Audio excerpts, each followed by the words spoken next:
It's time for us to head into Group C of the round of 24 of the AfreecaTV StarLeague Season 17, brought to you by Well New Life Prestige Gaming Chairs. Following yesterday's broadcast, the tournament is so far proceeding as expected by many in terms of results, with Mind and Hero both advancing through Group B into the next round. Is today also going to proceed as expected by the fans? As we look to see for any surprise turns today ahead of Group C, let's talk to our next four contestants. Hello. Let's start with our top seed Best. It's come to my attention you've recently moved to Chuncheon. With how far it is from the studio, it must have been difficult to keep focused on the game on your way here. It actually isn't that far away, so it didn't take a toll on my condition. I don't think it's that big of a difference. I'm getting a feeling the studio is like a second home to you. Now, having managed to get through the qualifiers as quickly as you did, from your perspective, you must have a good idea of just how much you need to practice exactly for the round of 24. I've always had an easy time in the round of 24, but today's group is no joke. So, I've come on high alert. Our top seed Best is saying that this should be a demanding group for him. Could this perhaps be because of a new phase we have in the ASL? Let's talk to TaEnGgu now. This is your first time making it into the tournament proper. Whenever I talk to first-time players, there's some who are very nervous, while others seem much more relaxed. I'm getting a slightly anxious vibe from you today. Well, as my debut here is approaching, as the hour of my debut here is approaching, I can feel my heart rate going up and up. I'm very focused.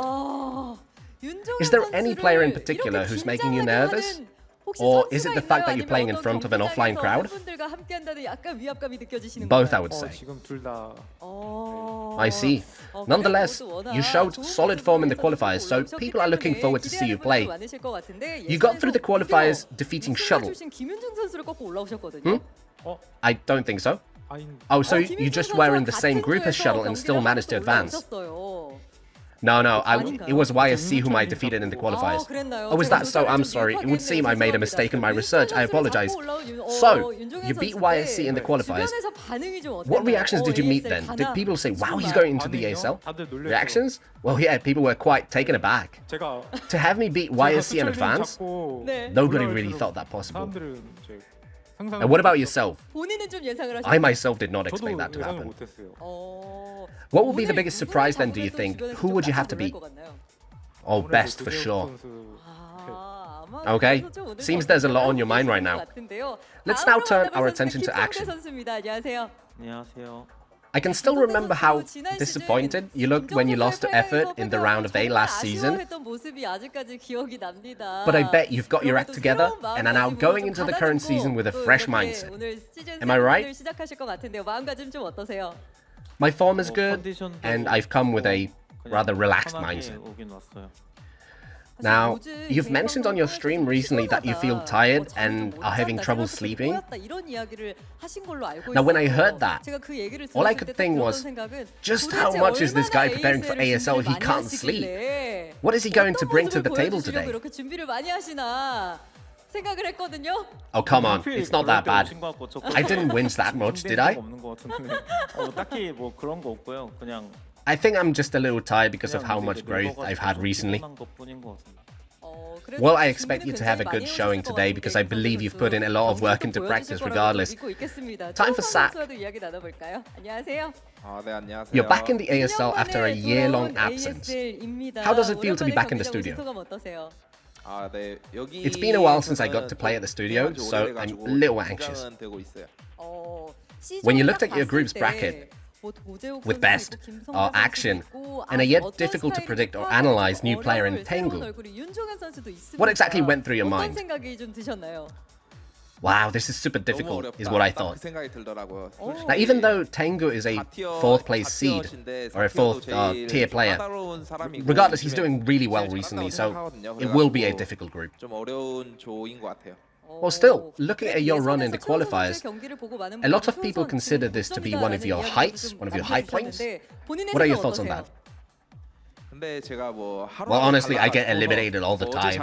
So just because I did well yesterday doesn't mean I'll do well today. I guess it's all down to each day separately. Today's result is riding on the outcome of the first game, I feel. Got it. Now let's move on to today's topic of discussion for Group C, starting with best. Throughout the last 16 seasons, you were knocked out of the round of 24 only twice. This paints a picture of consistency for you as a player. Still, it doesn't seem to be enough to make you happy because regardless of that consistency, you seem disappointed with never having had a championship run.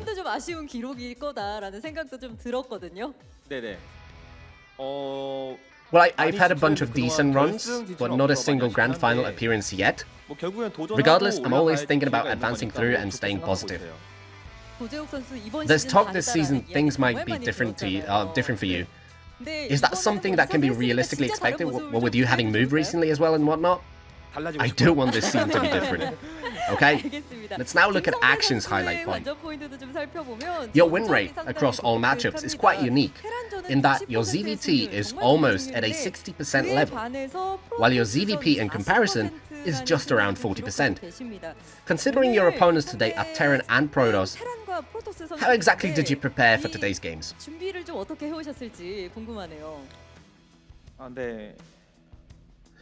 To be honest, I'm not somebody who pays that much attention to statistics. I just prepared with as much confidence as I could. Seeing how there are no Zergs in my group, I think that makes things a little easier. What about this disparity in your win rates though? How did that come about? I don't really know myself. I guess that's just how the results come about, so I'm bearing that in mind. I think it's probably because the Protoss players are just so good, I keep losing. I see.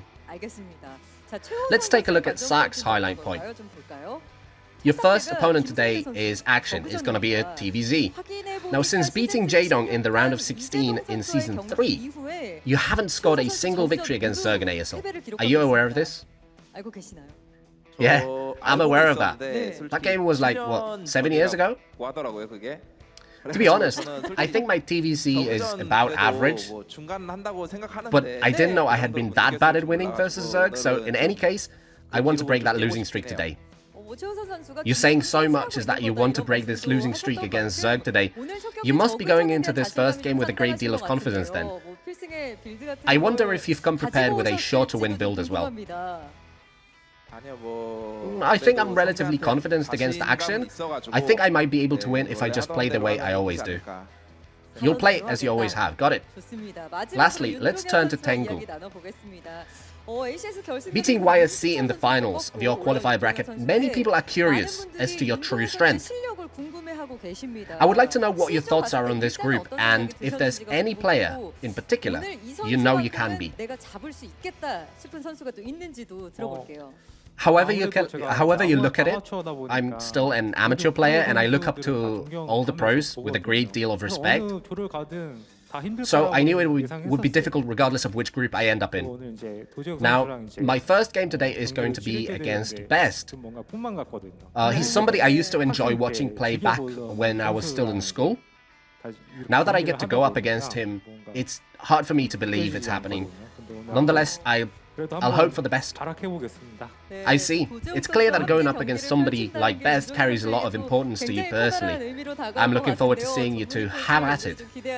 And that does it for our pre-game interview with the 4 players of Group C. Let's hear some closing remarks. Action. I'll work as hard as I can and advance today. Best. This isn't an easy group, but I'll advance through. TaEnGgu, I'll show up strong today. sSaK.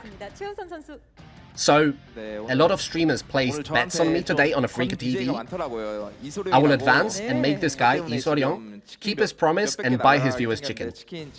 Got it! I look forward to your games. Hoping for great matches from you guys. Thanks for the interview. You're watching Group C of the round of 24 of ASL Season 17, brought to you by Well New Life Prestige Gaming Chairs. Let's kick things off and see which two players will be joining us in the round of 16.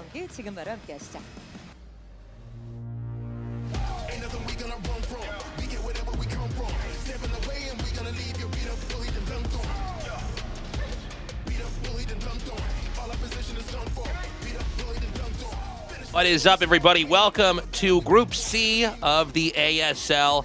It's been an amazing season so far. It's good to be back, and I'm excited again. Another day of StarCraft, Tastosis. Oh, yeah. And this is one of my personal favorite groups that we have. It is just amazing, especially when you look at it from a Terran point of view.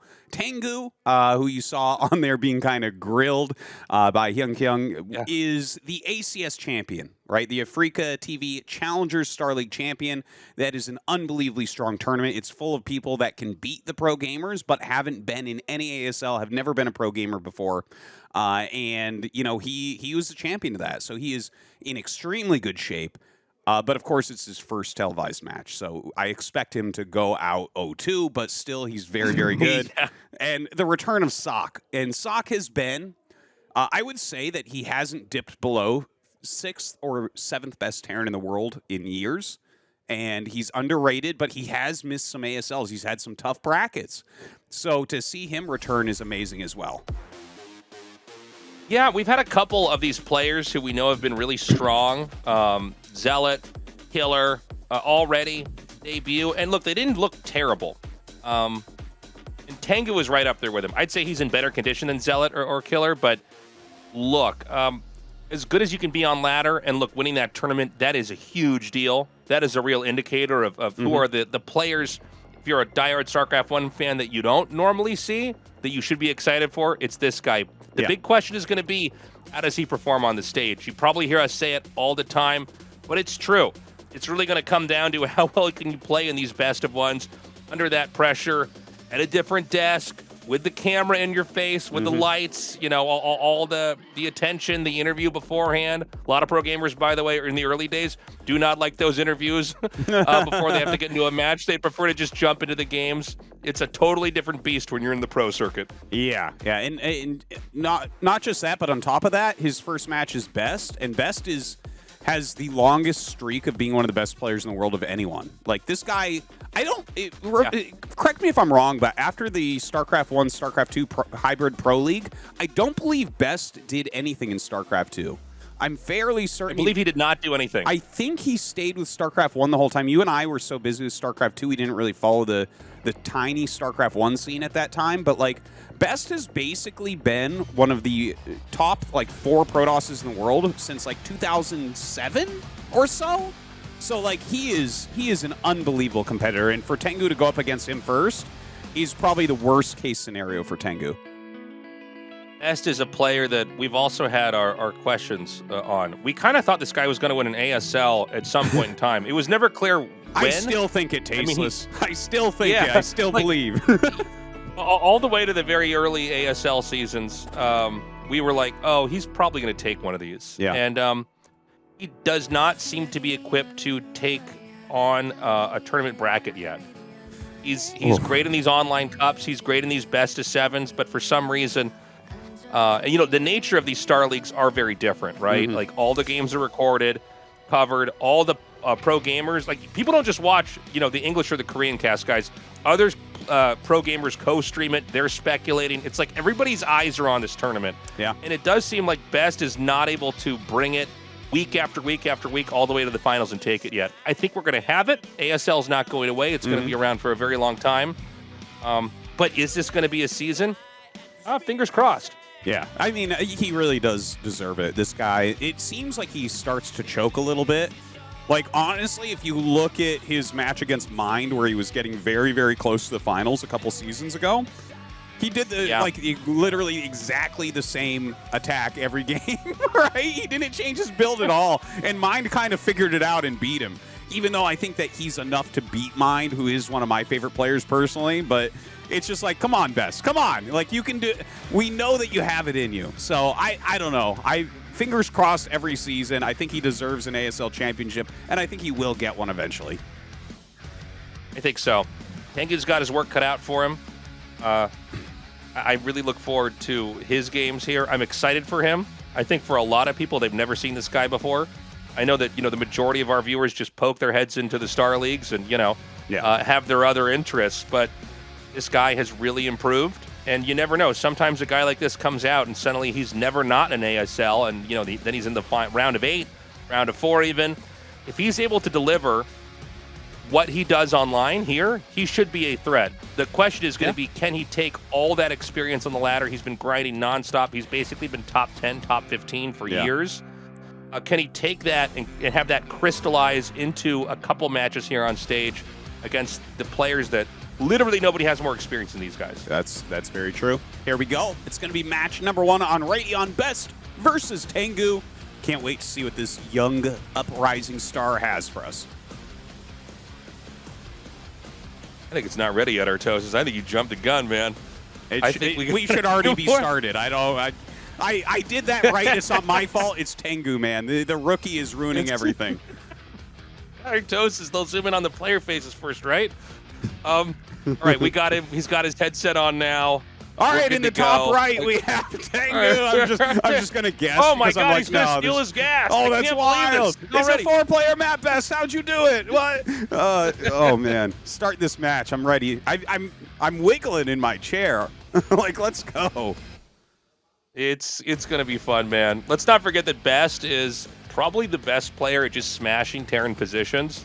Like, he's the kind of guy that will, like, run a maxed up army up a small ramp and, kill them. Like, he does stuff that I think, I almost feel like he shouldn't do it, but he makes it work, so I can't really make a case against it very often. It's kind of like that mind game you were talking about earlier. Yeah. And TaEnGgu, man, I mean, I've actually casted a bunch of this guy's games on my YouTube. He's a great player. He really is hanging with the very best. He does have a little bit of his own style that I'm still trying to get in, kind of wrap my head around. I think his TVZ may be a little bit more interesting than his TVP.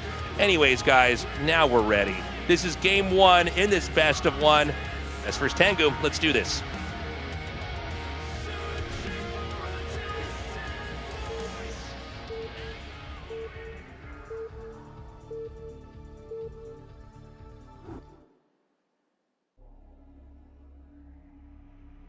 Okay. In the bottom left here in the blue is Best. And up in the purple-pink, we've got our Terran player, TaEnGgu. Excellent. Oh, man. And I love to see him in magenta. That's the best Terran color. It's actually funny because, like, most of the Terran players I know actually try to get magenta. It's actually like a race to magenta. Like, I played Terror in a LAN tournament in Thailand recently, and we were both racing to magenta. And then the first 2 games, like, we each lost with magenta, and then we decided it was cursed and then stopped. But it looks fantastic on the Terran pieces. Yes, some colors for the different factions look better than others. What's your favorite Protoss color? Shift tab tab. Here's what I do, Tastosis. Yeah. This is actually the smart play. You just hit Shift tab tab twice, and then you're teal and they're red, and you can always see them on the mini map. Okay. It makes it easier. So if you hit Shift Tab once, they're red on the mini map, and that's what I do every game. But if I were to hit Shift Tab, my life would be dull and boring because it would always be teal versus red. I'd like to have a variety of color, Tastosis. Oh, see, I don't want that. I do not want. I want to have them be red, and I want me to be green. I think especially in the mirror matchups, there's certain units that it's not as the where the colors are on the units is not as obvious, but I find, like, with me being green and them being red, it's very easy to distinguish. Yeah, so that's my play. No, it is a useful thing, especially if, on certain maps, certain colors blend in more, right? Like the green grass versus the dark green that you can choose. The green grass that exists on snow maps, man, you can blend in. It's like camouflage. So, like, sometimes I'll use that on certain maps and certain colors, but I do like to have a variety of it since I play so much. I think a lot of people might not know about that, by the way. There's a lot of these inputs that people don't realize are a thing. A lot of people don't know that the spacebar key will bring you to the last action that happened on your side of the map. Yeah. Yeah, that actually, whatever your last thing was, I actually do end up using that almost every game. And, that's a funny one because I didn't even myself, I didn't even really realize that. And then I was watching my older brother play against computers, and he was using it to go grab stuff that finished. And I was like, damn, that's pretty smart, actually. And I started using that. Yeah, I should try to start using it. A lot of people don't use it, actually. Yeah. I remember seeing Froz at a tournament use it, and he kept hitting spacebar, and I was like, what? Wait, what does that do? Is that a... I remember asking people at a LAN, I'm like, what is that? And everybody else also didn't know that I asked. It was just him that was using it. Oh, that's funny. It's a pretty advanced way to play. Well, let's take a look at this game. It is looking like it's probably a factory expansion here from TaEnGgu. Best did get a first scout off on TaEnGgu, but it wasn't super fast. Did a little bit of harassment, pulled that probe out. And TaEnGgu, he's going to get a second scout. He is doing that end scout to check the close spawns. And we'll find Best just doing a very normal build here. The Dragoon is just about to pop out, so he is going to sacrifice the SCV to check if range was started. Gets that vision, but Best actually instantly sends the Dragoon across the map. And so this is going to probably trigger TaEnGgu to make his bunker first. Yeah, he's going to come in here with some pressure. Moving shot play, by the way. People have gotten so good at this with probes and drones. Yeah. You're chasing something and you just keep using the moving shot. It's a lot trickier to do, especially when you're trying to like juggle a bunch of tasks. But it's going to be Nexus being thrown down here. The Dragoon's going to come in here for the contain. So once the SCV is killed, it's going to be completely darkened map. He runs up with that Dragoon, by the way, because he wants to confirm and click on that command center and just make sure that you're actually expanding. Yeah, you definitely need to check that because that's like a little trick, especially if the bunker is too far forward. You got to run by it and check if there's any sort of a command center there. Now, Citadel going down here for Best. Wow, that is not something that I expected. You know what? This is kind of a tricky play for Best to go directly into Dark Templars. It's not that popular. Like, I mean, at lower levels, you see more Dark Templar rushes because it's kind of like an easy free win sometimes. But at higher levels, like, basically every Terran will generally open with mines. Everyone knows the timings. Oh my god, it's a Dark Templar drop. ET drop. Dude. Okay. Wow. Oh, I was on the same page as you, I thought, because I have tried doing like the DT, first fast expand, where if you're both on like the same side of the map, so you're in close positions, I'll try to just do like the walking DT rush. I think we saw Mini do this against, is it Light? Or no, maybe Rush. I know I'm getting all my finals mixed up here, but we've seen it happen a couple times, and when it works, I'm always amazed because it never works when I do it. Yeah. The DT drop, this is very strong. This is it's high risk, high reward.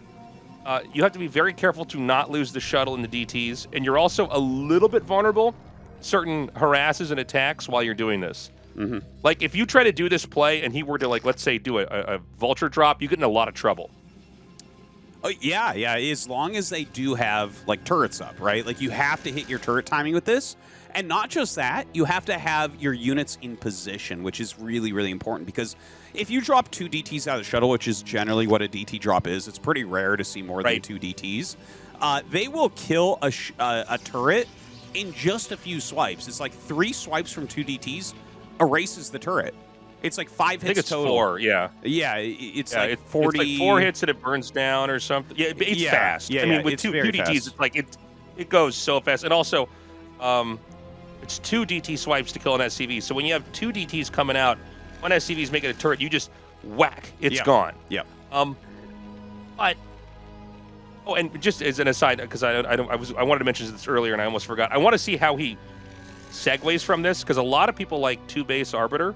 I've seen other plays as well. I've even seen people go into Reaver or Carry. So let's just see where he goes. I'm really interested in exploring a longer game if this doesn't end too soon. Now, his turret setup is very sparse. He's got 1 in the main, but all of his buildings are pretty close together. He's laying some mines out, which might be super helpful. Sieges a tank here. He's going to find out it's DTs in just a second. And the top of his base doesn't really have anything. He drops a DT out. Oh, man, perfect angle here. Look at this. Going after that fast armory, that is pain. That is pain. This is how Tastosis That is pain, Tastosis. Dude, he got his armory at like 4 minutes and 20 seconds, and he's not even going to finish +1. Oh, tasteless. No. Oh, it's so painful. The DTs are going to go to the top left. I think the turret still sees him, right? Nope. Not the one in the top left corner. It does not see it. Sees the first one, and that's it. It's got to just move to the corner. Move to the corner. Dude. Yes. Oh. You know what? That's, no, it sees him. Hold on. Yeah, no, it sees that one. Now, he will sneak out with this one. I call this successful still. It's not completely successful. It's not as much damage as he probably wanted with it, because sometimes you'll actually deal so much damage the game's almost over. It's not like that here, but TaEnGgu did go for a very fast armory. And if you go for, like, upgrade Terran or, like, a super fast armory build and it dies, like, you've given up a lot to go for that build.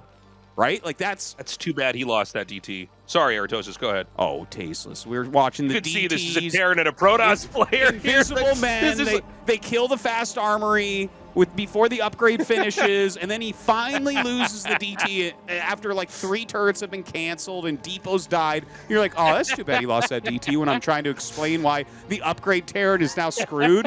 Oh, my God. Oh, my God. The bias here. People accuse me of being biased. It's you, tasteless.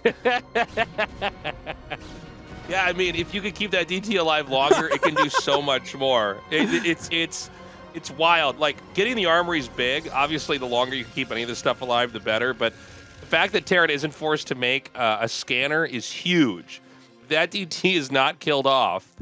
Because otherwise, you got to stop. You have to push out with turrets. Like, everything just sort of gets slowed down. Yeah. And it is, by the way, the Arbiter tech. So, you know, if you've been watching ASL for the last few years, you might think Arbiter tech is kind of rare. And it's sort of funny because Arbiter tech used to be like the only thing that anybody ever did in this matchup. Yeah. And when I came back, I was trying it. It was nowhere near as good as like a lot of the speed shuttle stuff that you see people doing now. The reason, look, and it's still good. It's always going to be good. But the problem is that, besides obviously having a huge cloaked army that Terran has to scan to even engage with, Stasis can freeze up huge amounts of tanks. The problem is really good Terrans are just very good at EMPing the Arbiter. And then it's like, well, this Arbiter doesn't really help your fight at all. You know, it attacks slowly. You could try to run away. But if an Arbiter's EMP'd, it's shut down. Now, why is he going Arbiter here? Because he went for DT drop. And this is the most easy tech line to take after a DT drop. Yeah. To go right into that Arbiter and try to take a fight. And you use these DTs. See these scans that are being forced out with the DTs? That's going to make the Arbiter stronger later on. Absolutely. It's a good follow-up play for a lot of reasons. You see Best here actually eliminating multiple tanks, shutting down turrets and all that. So he's doing a very good job of slowing TaEnGgu right now. TaEnGgu is playing pretty poised considering the amount of damage he's taken already. But another thing I want to mention about this is just like the theory behind what you want to do. I think Arbiter might come back into style a little bit because against Arbiter, you actually want to expand a bit faster because the Protoss army doesn't really have power until the Arbiter is out. It's just kind of like a weak gateway army. Whereas like a Reaver opener, you're like, okay, I have to go 5 factories because I might just die if I try to expand quickly. So the fact that you DT drop and really slow this expansion, then go Arbiter, kind of really plays against what the theory of Terran is supposed to be. So I really do like that as a follow-up. And Best has done a very good job of kind of slowing him down and keeping him back. Look at this, the 4th base with very good timing here from Best. I do like his position, but again, TaEnGgu is playing very solidly. It doesn't seem like he's overly panicked or anything. He's playing a good game, for sure. He's getting that Science Vessel tech. I don't know how easy the 12 o'clock spot is to take for Terran. It looks like it's close, but I feel like it's actually deceptively far away for where Terran wants to try to like stretch out and claim, you know? Yeah. There are spots to build turrets out there. So like in a position like this, 100% that would be my 4th base. And I think that that's probably where TaEnGgu will take it. Otherwise, you'd want to expand south, and you can't really do that. It's too close to Best. So we'll see if he ends up taking it. I think against Arbiter, 100% that's the right choice. Like, I don't think he's... If TaEnGgu were to win this game, in my opinion, this game would have to go to at least 25 minutes. Like, you don't have any timing in the next few minutes here. He took too much damage. Best is going to have a really big army. It's going to be hard to push across the map. So I feel like he is going to need to take that 4th. He is going to have to like kind of turret push over, make a minefield, secure himself against recalls and all that. Wow, that scan doesn't really show everything. Wow. Keep in mind, most players are doing like shuttles with Templars now with Storm. So like if he sees that, he might might not know about the Arbiter. You would always suspect it when you see DTs early on because the Templar tech was just made that quickly. Now, Best has done a lot of these busts that I almost can't wrap my head around, and we may have one coming up here now. He has enough for recall. He would be doing a stasis bust if he had 100 energy, but if he's at 150, like he is now, this could be a setup for recall. If you can find a kind of weird path to fly in from, and I think we're looking at one right now, no. Dude, he can get right into the main. Look at this. Oh, that's this is insane. Such a funny angle. Just go over the bunker. The bunker can't shoot down an Arbiter. This is hilarious. This is so strong, man. Oh, my God. Crazy. Yeah, this is really tough to clean up quickly. But TaEnGgu's coming back. TaEnGgu has a ton of supply, just to make this clear. Like, he has macroed his ass off this game. Now, again, an armory goes down, so really painful there. We don't know if that was +1 armor or +2 attack. He will end up killing this army, but it slows him down greatly. And you can see Best is setting up his 5th base in the bottom right. This is not just some damage from Best, but it's also buying time. So it does buy time. One of the issues that people have talked about with the recall play is like really good Terrans, they're not losing, like especially tanks when these kind of things happen. Yeah. The Protoss just bleeds off his army. My take on this, by the way, if you want to, like as a Terran player, just never lose to Arbiters, just make both armories your natural. Yes. You can't recall there and kill that. Because the thing that Protoss fear the most are the upgrades. But if you make like see the armory that's over there? I guess in theory, if you had 2 armories there, you could recall on top of that. But you know what I'm saying? It's the main is always the target because it's hard for Terran to get back up into. Yeah, if you recall in the natural, though, like the army is so close, it clears it really, really quickly. So it's like a balance of like buying time, because then it doesn't buy as much time. You just like attack, move your natural, and it kills it. It's going up the ramp that takes a long time for Terran. Exactly. So right now, Best has all of the bottom of the map. Later on, the top right is going to be probably the focal point of this game. Tasteless. We have another big recall coming in here. I got to say, where are these science vessels? I know he made the tech. Oh! He got it. And that is the problem with the Arbiter tech. It's not easy to do, by the way. The Arbiter can dodge it if you play correctly. But now the amount of time it takes for another recall to be in the game, like, literally Terran can just come out and start to fight the Protoss. Won't be the easiest fight, but like I don't see Psystorm right now. I see Zealots and Dragoons. Yeah, I know the Terran's not that upgraded. I mean, it's not the perfect world here, Terran, but this is, in my experience with going Arbiter and from all the stuff I've watched, this is the scary part if you're Protoss and you get caught with that EMP. Yeah, that was a very important moment. If he had gotten that recall off, that would be. I mean, it doesn't end the game, but it slows TaEnGgu so much that it's going to be really hard to do anything. But he's making his 4th base on location. TaEnGgu has a huge amount of supply, 170 right now. And yeah, Best has 5 bases. But if TaEnGgu can secure the center from here, this becomes like a real game. And Best is going to have to go into Psystorm, as you mentioned. Like that's an important follow-up nowadays to Arbiter. A lot of times in the past, people would just go Arbiter plus Gateway units. But nowadays, you do have to get Psystorm with that as well. You can't just run around like some sort of gateway man ape, attack moving every single position, hitting recalls. You also need those high templates, and we see he does have a few out now. So Best continuing his tech forward. You used to actually get a second Stargate and try to go double Arbiter, and I think you can do that eventually, but I feel like if you try to do that right away, it gets weird. You like stasis a lot of stuff, and then I think the Storm is a must. It just seems like we've really fleshed that out. You also can go for carriers on this, but you have to be upgrading the carriers, like the air weapons, the whole time. So, and if they're really smart, they can click on your Arbiter and check for that.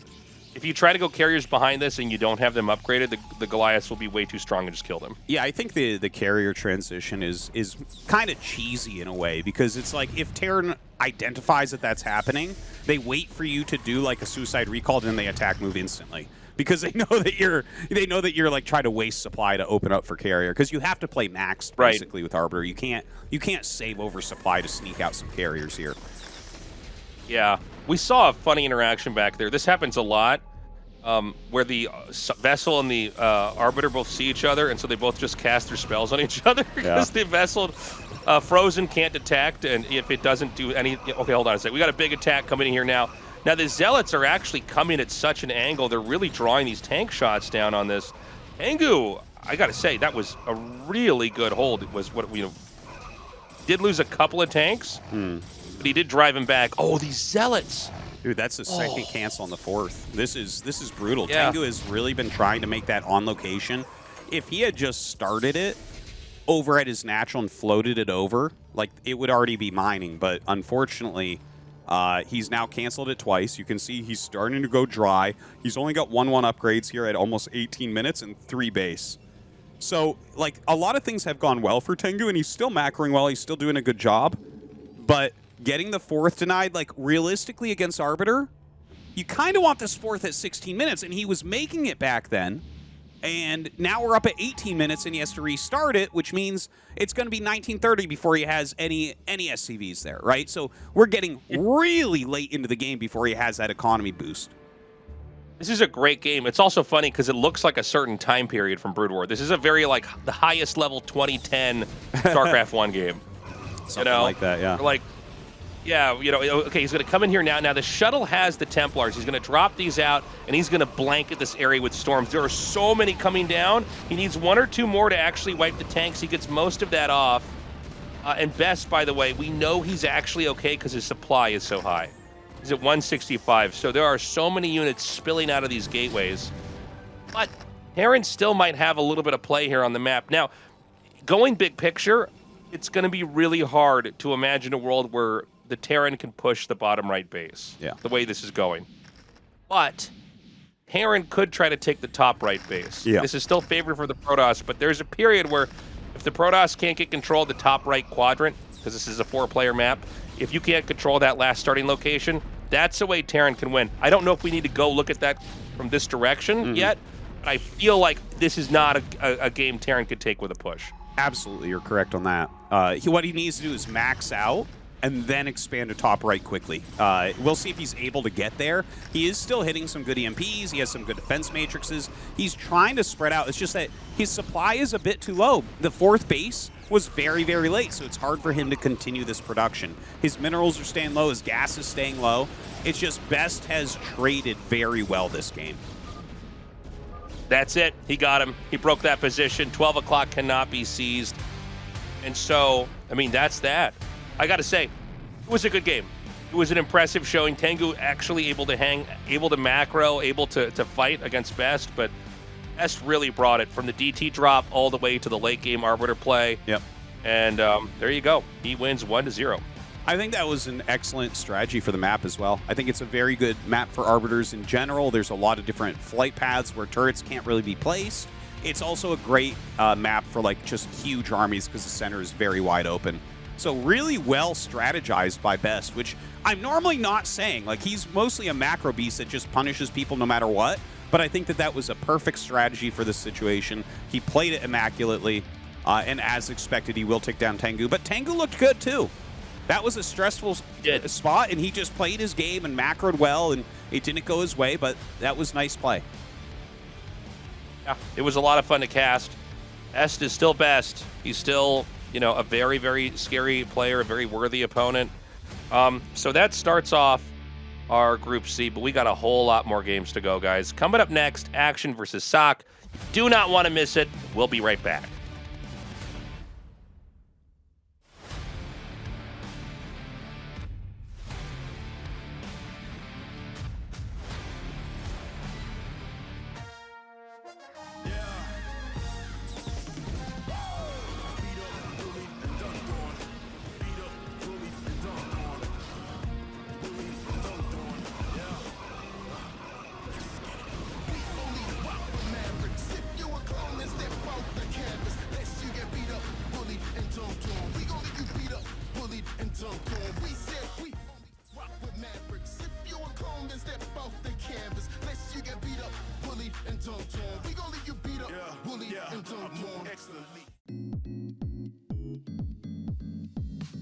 불 좀 켜줄래?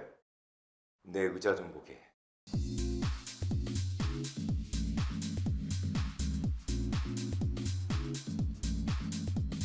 오늘 내 기분?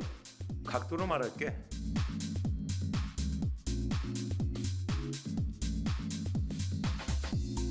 이 바퀴 내 무게가 다 담아질까?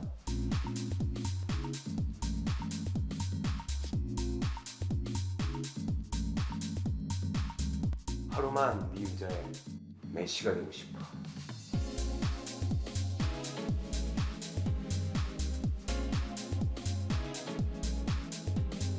알고 싶어 너의 커스텀 값.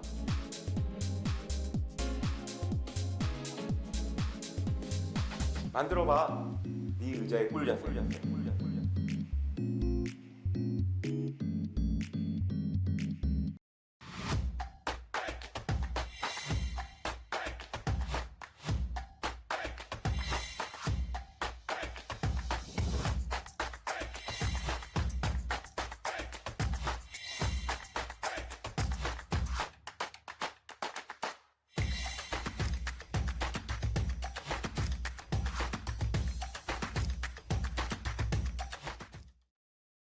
You pull your hair on a back slick.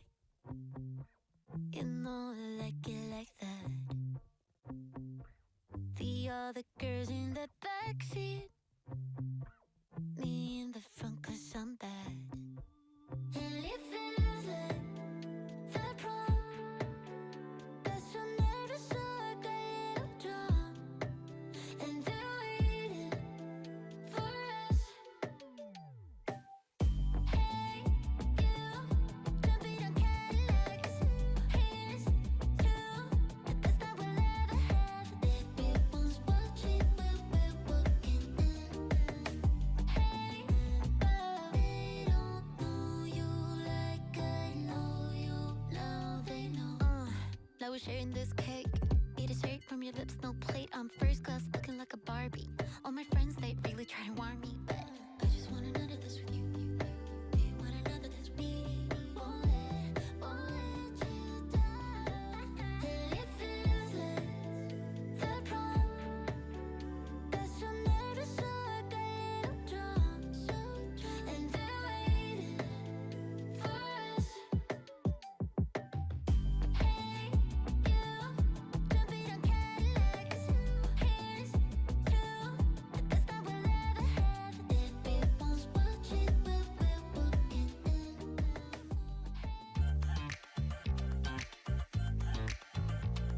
Thank you for waiting. We are back, and we are ready to go into this next best of one. I gotta say, that was a great PVT we just saw back there, Tastosis. You know, Best, he really, I think there's no style of play he can't do. Would you agree with that? Oh, absolutely. He's a master of just about everything. You know, he definitely has style he tends towards. You give him a situation like that where it's like, the best thing to do here is make lots of gateway units. He's like, oh, okay, hold my beer, let's go. But yeah, he definitely knows how to do every single thing. Like, he's the first person I ever saw executing the mass speed shuttle at a high level. Like, I remember the first time I saw that was him smashing Flash with it. And, you know, obviously he was big during the Arbiter era. You know, carriers are always in vogue. I don't see him go for that very much, but I mean, anyone can go carriers. I mean, he's also been incredible in his PvZ with his push play, with creative cheese play, using Dark Archons in that matchup and PvP. I feel like when I cast his games, you really just, you can get almost any kind of Protoss game. It's maybe not as wacky as Mini, but Mini is more consistently wacky and crazy. You know, like we don't really normally see Mini do anything kind of boring or old, but yeah, Best really just, there's nothing he can't do, I guess is what I'm trying to say. So that's he's going to be waiting in the winner's camp. That's part of why we think he should be a champion, you know? Because he has the full toolbox. He's fantastic at every matchup. I think it is going to come, just like Light, right? Like, some of these guys, you're like, well, this guy just has to win eventually. Sulky as well. We've seen these guys starting to pick up these championships now, so I think it's still just a matter of time. Well, Action, this guy, he's been in such great shape. Action truly, for me, is one of the great modern Zerg players. It is so scary. I know you knew this guy way back in the day, Artosis, pre-StarCraft 2. Over in the Eastro Pro Team house. You said this guy was a real workhorse. Well, it finally paid off. Action, I mean, when I watch what he does, there are more times than not, I'm asking myself, how on earth do you stop this? No, he's really a fantastic Zerg and always ranked very, very highly. And of course, as you said, known for that hard work. And then this guy over here, sSaK, he's actually known as like a little bit more of a party animal and stuff, but he's also a very good Terran player. Like, some of his behaviors have overshadowed his skill, but like, for instance, the 1-1-1 stuff that we saw several years ago, he was like one of the main people that invented that. He is someone that's extremely good with very technical builds, things like the 1-1-1, Wraith Opener, you know, anything that includes like less bases with more tech, he's very good at. So I feel like he might have a build here that surprises Action. Yeah, I'm more excited about TaEnGgu than I am about sSaK, but let's see what exactly sSaK is going to go for here. He's been around for a while. All right, we're going to go into this game now. Game 1 between these two. Again, the winner goes on from this best of 1 to face off against best. That's a mouthful. Let's go into this. Let's go into this match.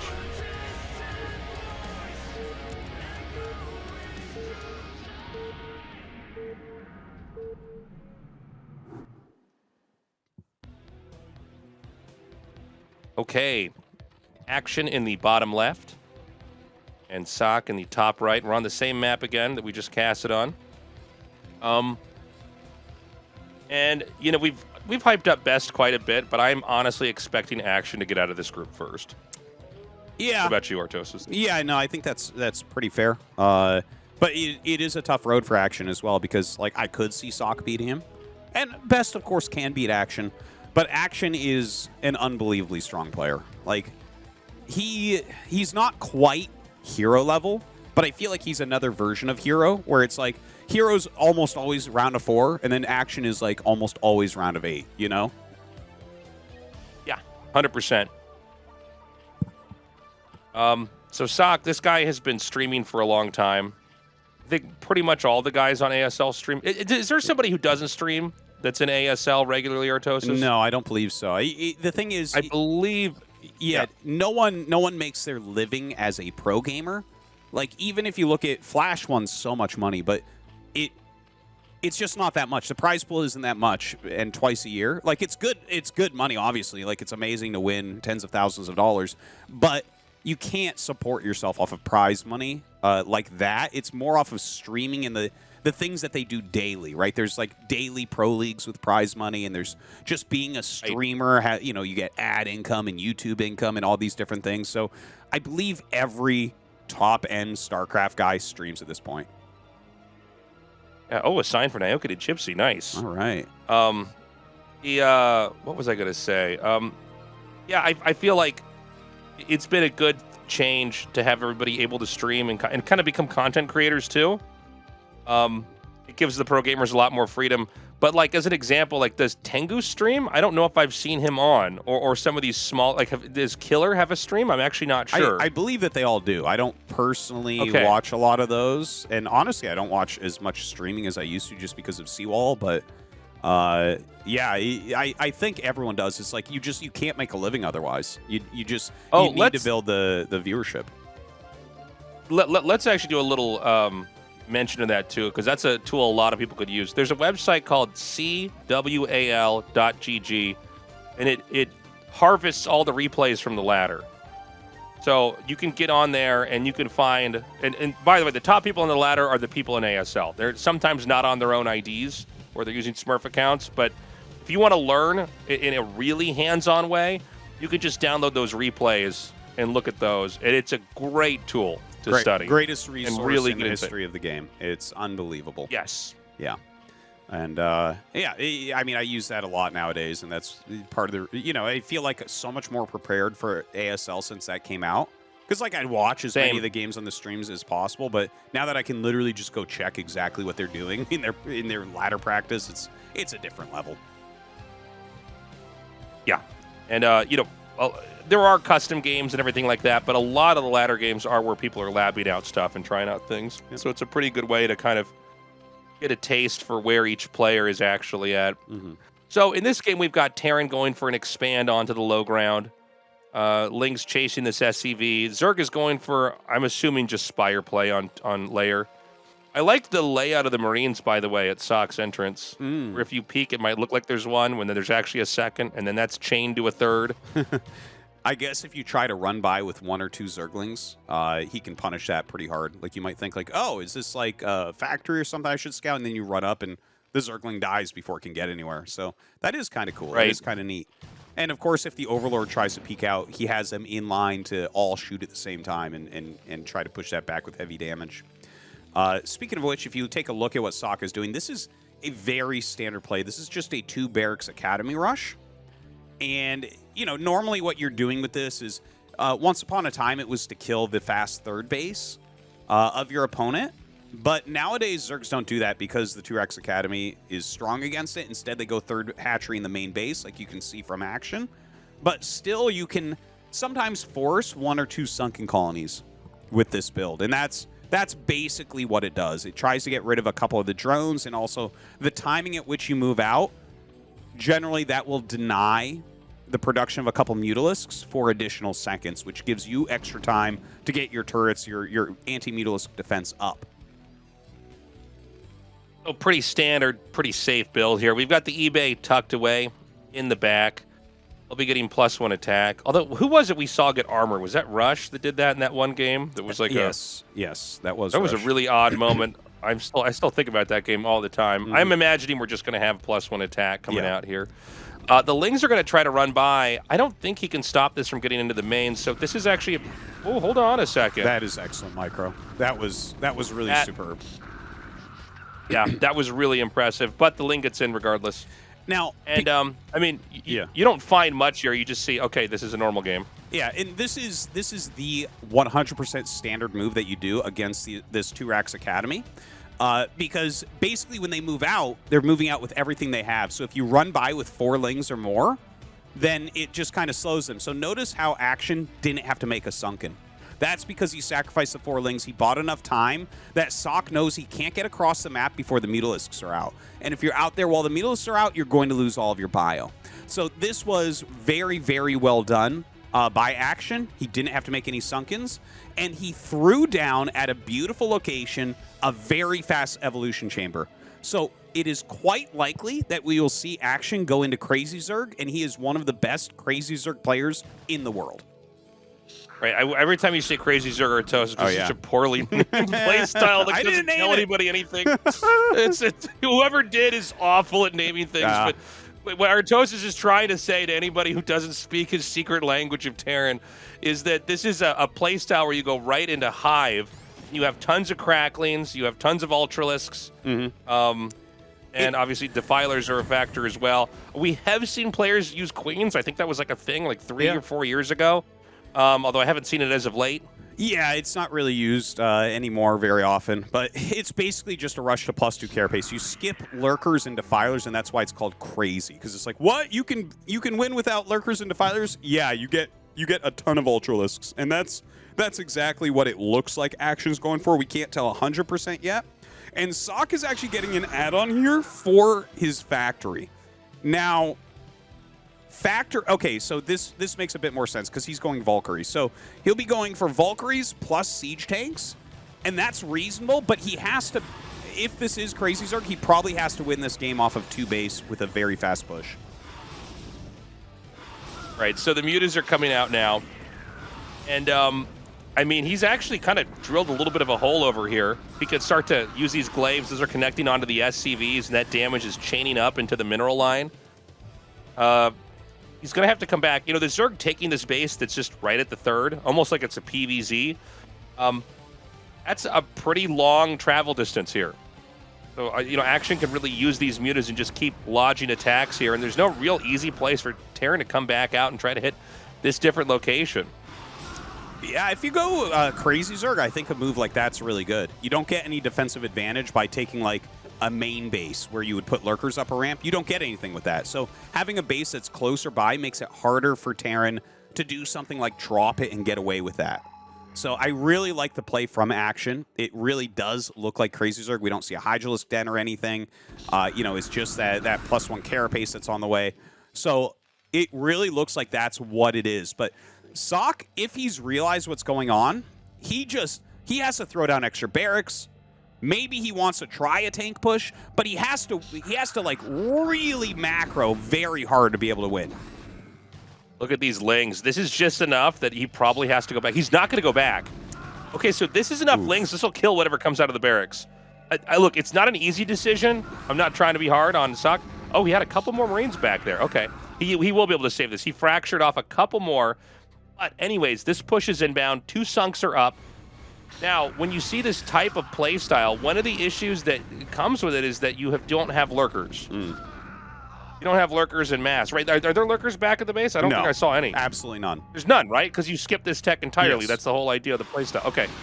When we were talking about this, I realized I didn't actually look and check myself. Like, he didn't actually get that tech, right? The Valkyries are going to go down.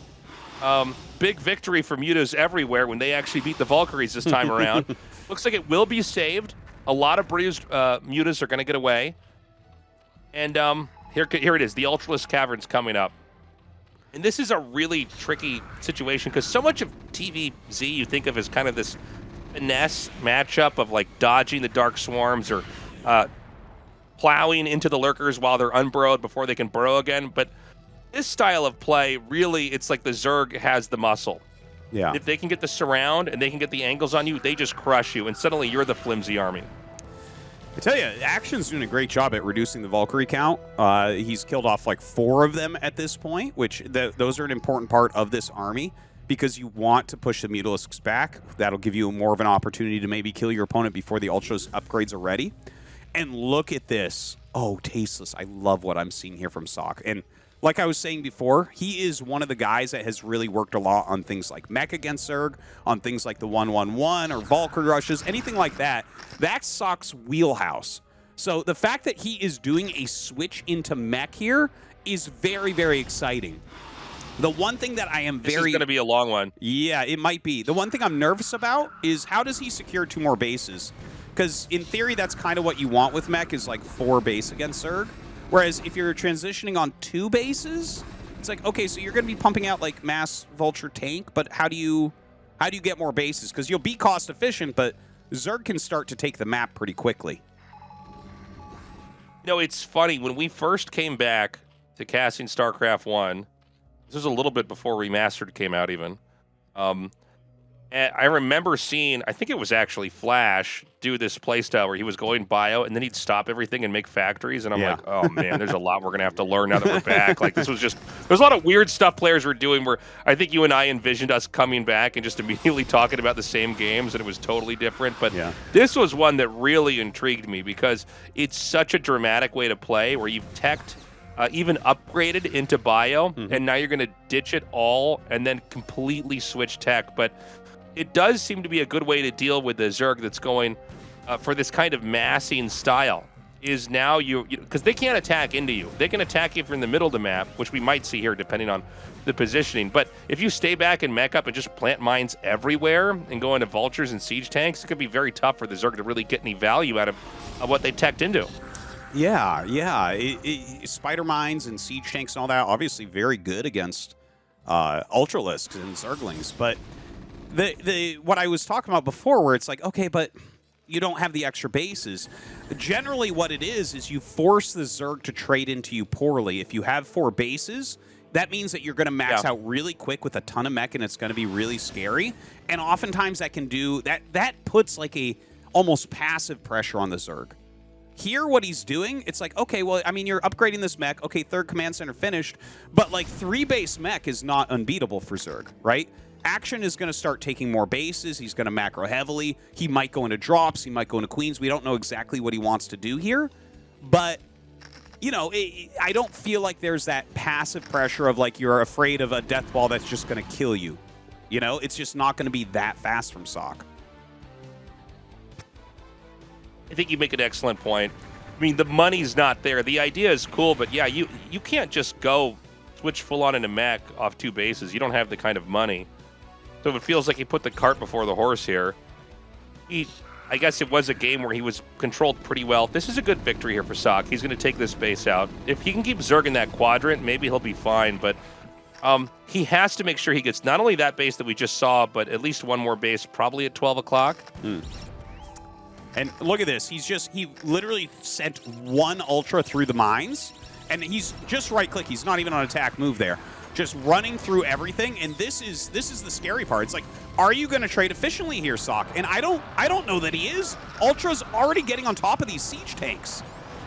Oh my god, 2 very red Ultras. They are going to end up taking out these tanks. The Vultures are going to come in here from behind. Now, when these Ultras get in, they probably can't get back out. I mean, the infantry is going to come in here. Not that Terran's not going to receive a lot of damage. More Ultras are going to come up. Now, Ultras, they're very good against Marines. Vultures are okay against... Oh, never mind. Yeah. Okay. I was going to say, like, this shouldn't... There's not anything that can actually beat the Ultras other than the mines. You can kite Ultras with Vultures, but I don't know. Kind of a weird game. Action definitely playing better. Yeah. Definitely handling every situation well. sSaK with a kind of intriguing tech switch, but he doesn't have the bank to pull it off. Yeah. So here we are. Yeah, that isn't really considered an option. Like, I was excited to see it, but as it started to line up, it's like, yeah, this doesn't stop Ultra Ling. You know, a lot of people suggest when they see it, they're like, wait, why don't you just go mines? And it's like, well, I mean, if you have 4 base, something like this can work where you go mines and they have to attack you. Here, if he did nothing but turtle, action takes the map. If he attacks, action counterattacks. And he just doesn't have the economy to really fuel that army. That's exactly what we saw. And, you know, a tough game. I think Action played basically perfectly. I saw nothing wrong with how Action played this. I felt like every move he made was super smart, super well-informed. Yeah, pretty bad theory here from sSaK. He didn't play poorly, but it just didn't really make a whole lot of sense. I think you were 100% correct, Tastosis, and, like, you need 4 bases. Yeah. You need deep pockets to pull this off, and he hadn't really earned that position to do the tech switch. So what happens? Well, while you're not making any Marines because your barracks are floating around, the Lings and Ultras come and kill you. And that is that. Yeah, this was very well done. He needed that huge buffer of Marine Medic to do anything here. And Action waited till he had the +2 carapace, well, +4 because of chitinous, because then he's 1 carapace beyond the attack upgrade, which means the Marines only tickle the Ultralisks. You know, very, very tough position there for sSaK. And the thing is, Action is really, really good with this crazy Zerg style. Definitely one of the best players with it. I think it was a great choice, and he goes on to the winner match because of it. Well, that's that. We've got quite the winner's match. I cannot wait to get into this one. This is going to be Action versus Best. I still think Action. I still think this is like a 6-4 matchup, man. I think Action's that good right now. He looks so strong. And I mean, Best, you know, it's hard to find another Protoss that's as good as him. But anyways, guys, short little break. We'll be right back with that winner's match.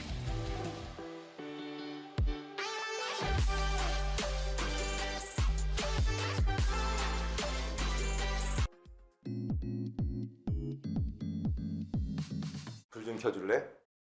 내 의자 좀 보게.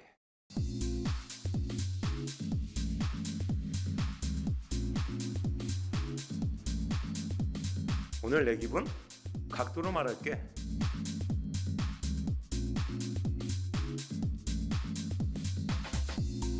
이 바퀴 내 무게가 다 담아질까?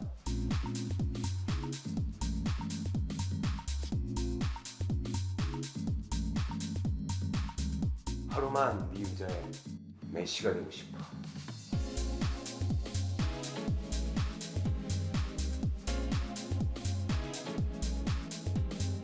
알고 싶어 너의 커스텀 값.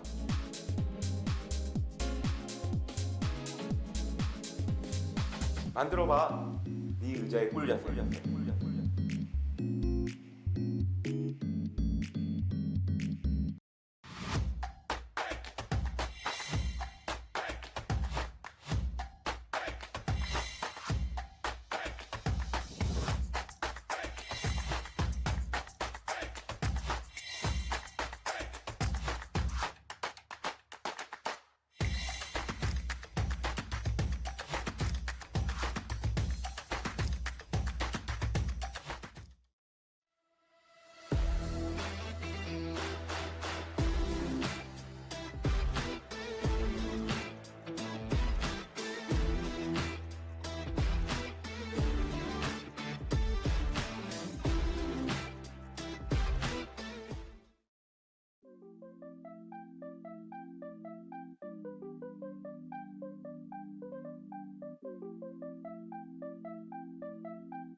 멈추고 싶잖아 어쨌든 너가 mystery였으면 좋겠다 생각해 날 위로해주는 지금 이 음악처럼 무슨 말해도 내 맘이 춤을 춰 Come on phone now, come mysterio now No, I don't want you to go When you go, I'm not feeling low, low I just sing along to my stereo, stereo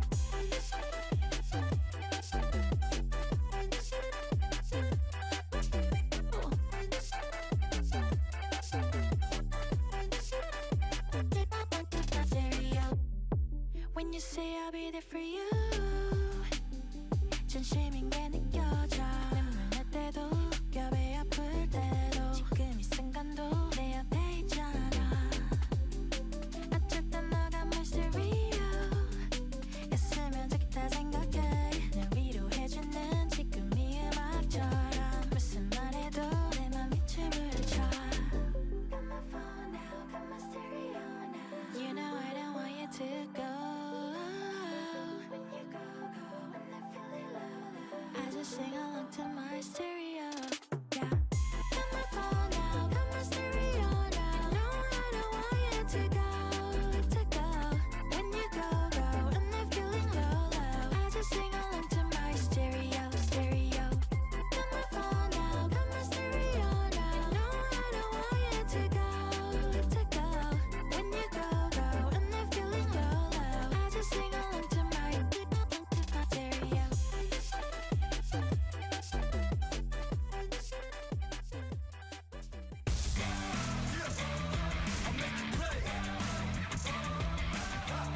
And we're back.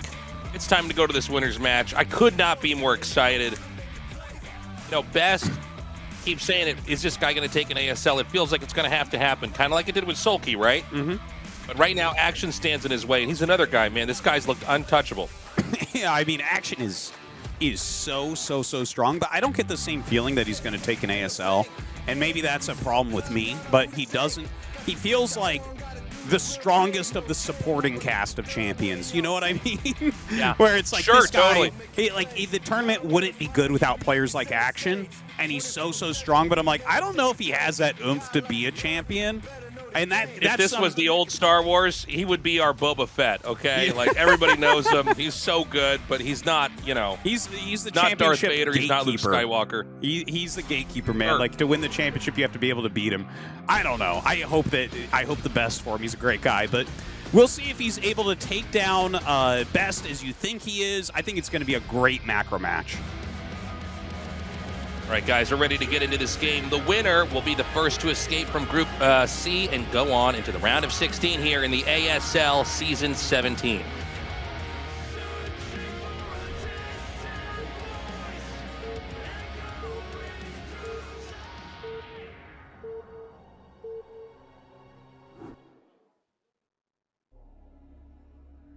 Okay, we have both players hugging the left side of the map. Action here on the bottom and Best here in the top.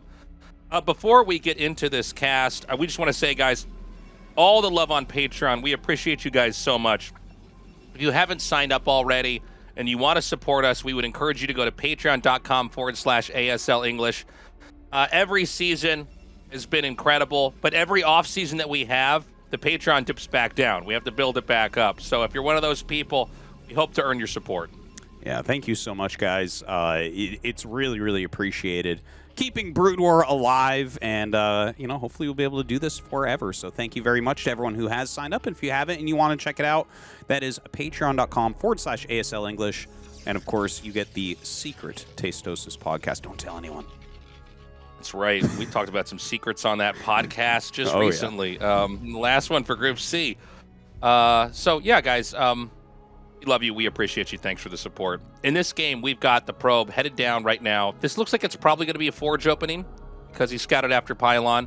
He is going to find Action right away, which means there are some opportunities. I don't know about cannon rushes or any of that kind of stuff on this map specifically, but if we were going to have him, it would be in a situation like this one. Oh, yeah. Best is actually he's a cannon rusher, man. He's one of the only guys that does it kind of regularly still. So wouldn't mind seeing him try something like that. Of course, we can see that action as he sees the probe come down. He's just like throws that spawning pool down, whether that was the plan or not. Best's going to continue to harass with this probe, but don't think he'll get too much done. And I think Best is going to go for Nexus on 12. So the probe gets to the ramp. Now, there's no high ground on this map other than the tops of the ramps before they go right back down. That's right. It's a funny-looking map. But that prompted Action to make a pool, and then it seems like the math is going to work out perfectly for Best, where he can both expand and get his forge up and probably get a cannon up just in the nick of time. These types of timings are so important for Protoss. I feel like the beginning of the game, how mapped out PvZ has to be, it's probably the most important out of every single matchup, is having everything down to the second to make sure that you are optimized to get that Nexus as quickly as possible. He misplaces his forge. It's in the middle. It looks normally like the forge it. is down and the gateway's up. Yeah, and he might have made that so fast. That's not... I mean, it might be fine anyways, but you got to be careful about stuff like that. That's This doesn't look right. Yeah, this is... Okay, that's... Feng shui of the base is ruined. You remember C's barracks with the 2 depots below it, where I'm like, whoa, that's wild. Like, what is he doing? Did he figure something out? It turns out that he just misplaced everything, and all the pros made fun of him for it. And we are seeing Best do literally exactly the same. Yeah. So if you put the forge down one square or whatever, one hex, whatever you want to call it, the gateway fits above it. That's the way the map is designed. So, I mean, it might be fine, but it also could mean that the Zerg could do a massling all in and maybe win. The reason why there are professional map makers is they know all the things each of the matchups kind of have to have while still keeping it a little bit spicy and interesting. All maps are designed so that you can do pylon on the bottom, forge in the middle, gateway on the top, wall-ins. This is watching so something right now, and I'm like, Jesus. oh, this is so bad, This dude. is the worst. I can't even... Dude, all right, well, that's not how that's ASL was supposed to great, happen. but the bloopers were even better. So Yeah. this is hilarious. So, I mean, for all the interesting things that happened early on, we're in a pretty embarrassing game right now. The Lings just run right in. I mean, you can see why Protoss have to wall in this position. Yeah, that's it. The building placement is incredibly bad. Like, I can't believe he misplaced that. You know, he threw down his second cannon realizing that he was kind of screwed as far as that wall goes. I don't know, man. Like, the gateway is so far out. I feel like if I was Action, I could not resist doing 3-hatch Hydra here, you know? Oh, yeah. Well, here's what's funny, too, is let's not forget how the game started, right? He went Nexus first. He got a really good pairing where he could check exactly what they're doing and just squeeze out a Nexus right away. And then because of that, the forge timing is literally, like you were saying, Tastosis, it's down to the second, right, in order to get away with it. So he probably was too afraid to cancel the forge and just remake it because of the money he would lose and the time, the build time that's lost. So, I mean, funny situation here. Yeah, it's pretty bad, though. And, you know, one thing that I guess is kind of lucky for him in a way is Action is going for a layer. So he is playing a more standard approach. He's not going for like a Hydra bust, which would obviously get that gateway in a matter of seconds because you just can't cover that with cannons at all. You know, the Stargate's on the way. There's still a couple Lings in his base, which is highly annoying. He has taken some damage from these Lings as well. And now a Hydraless Den at the natural as he kills the probe in the main base, right? He's not going to know exactly what's going on, but he has to prepare for the possibility of Mutalisks. That's 100% correct. He's got to be ready. And this is why, by the way, like, see how there's no probes mining gas? This is what's so painful. Like, the build has already been ruined. Protoss. 2 Lings can basically stop you from mining efficiently for minutes. Literally minutes. Like, he just got a kill on those workers. It's so hard. And remember, Action can do this and not miss a beat. Yes. Okay? So these Hydras are going to come out now. He is... I mean, you were talking about this earlier, Tastosis, but, like, why would you not do this? You didn't respect the proper wall-in. Yeah. But now the gateway's sticking far out. It can't be covered. Pylon still needs to be covered as well. I like the Zealot that ran in there and got the kills on the workers. That's a good play. For sure. But that's obviously very temporary in this game. This is kind of an embarrassing one for Best. You know, he is doing 3-hatch Hydra. It's like a little bit delayed, but you know, it's a scary thing to have to deal with regardless. This one Zealot does buy a little bit of time. You see that gateway is just going to be picked off so easily. It's so far out in the front. I hope that Best can recover and give us a good, strong game here. He is making a good amount of cannons, so, like, you know, maybe he just holds on. But I think Action very likely will just drone up from here, add his hatcheries, and play a macro game. I think you're probably right. You know, I'm so bummed out. This is the game we're getting for these two, honestly. Like, I had such higher hopes. I was really curious how Best was going to play, but it does show you the ripple effect of one mistake in an RTS and how now everything else is affected from that. And this game is exactly that. I mean, the Zealot's here again. He is getting kills on these drones. That's pretty big. So, I mean, it's not like Action's going... Yeah, I keep thinking there's no more Zealots left, and then there's another one materializing down here at 6 o'clock. It's like he has StarCraft 2 warp-in feature. I don't know how these Zealots are getting down there without being seen, but... But the same thing, I'm like, I didn't see that run out, but I guess I was looking at other stuff on the map, but okay. He does a good job with it. He does mess up Action a little bit, and he held off the Hydra Rush. He's actually got a pretty healthy amount of gates. You know, he's got 4 gates now. He's still got his Forge. You know, his Forge is kind of surrounded by cannons, so that's not going to get picked off. So I guess that's one positive, you know, trying to look at the bright side of his terrible building placement. I don't know. Do you think that this is a position, just looking at it, let's say you didn't know the opening other than some Lings got in and did some damage. Does he have some shots to kind of bring this into a winnable position? Well, Zerg didn't do the greediest macro build either, right? Yeah. I mean, you know, this is a game that's not really what you practice, right? Yeah. Like, this is more like, oh, he put his Forge there? Hold on a second. And, you know, I think it's Action trying to intuit what's maybe the best way to punish this, because when you get people this good, these mistakes just don't happen. Like, it's crazy rare, guys, to see this happen in an ASL match. Just bad building placement. Twice a season. Yeah, twice a season. So, you know, honestly, it's like maybe he has a chance to push out. We're seeing all the building blocks get put in place from Action so that he should be okay. He got a Dark Archon. Look at that. Isn't that interesting? You were talking about that before. Best is probably the #1 user of Dark Archons in the pro scene. I think they're amazing. Like, watching it from the Terran perspective, Maelstrom, like, if they don't know that you have a Dark Archon, it ruins mutas. Now, if they do know, there's actually been this really funny meta that we've seen develop a little bit in between the ASL seasons, where if you have a Dark Archon your opponent knows, they can still go mutas, and when they fly in, it's like, okay, you kill those mutas, but the Dark Archon has been such a catch-all for mutas, you're kind of like counting on killing them. Sometimes there will be a second group of mutas. And there's actually been a few games played at the pro level where, like, there will be a hidden second Dark Archon because they know the second group of mutas is coming. What? Yes. Oh, I haven't actually seen this. Yeah. I'm out of the loop on this. Now, that's wild because, you know, I guess the truth is once you see the mutas come in, you're not like, is that 5 or is that 11? You know what I mean? Like, how many mutas is there? You just go for it. Or I suppose, yeah, you could just get... because usually the muta number, it's like 5 or 6 to kill the Templars. But yeah, I guess you can make a second batch. That's wild to me.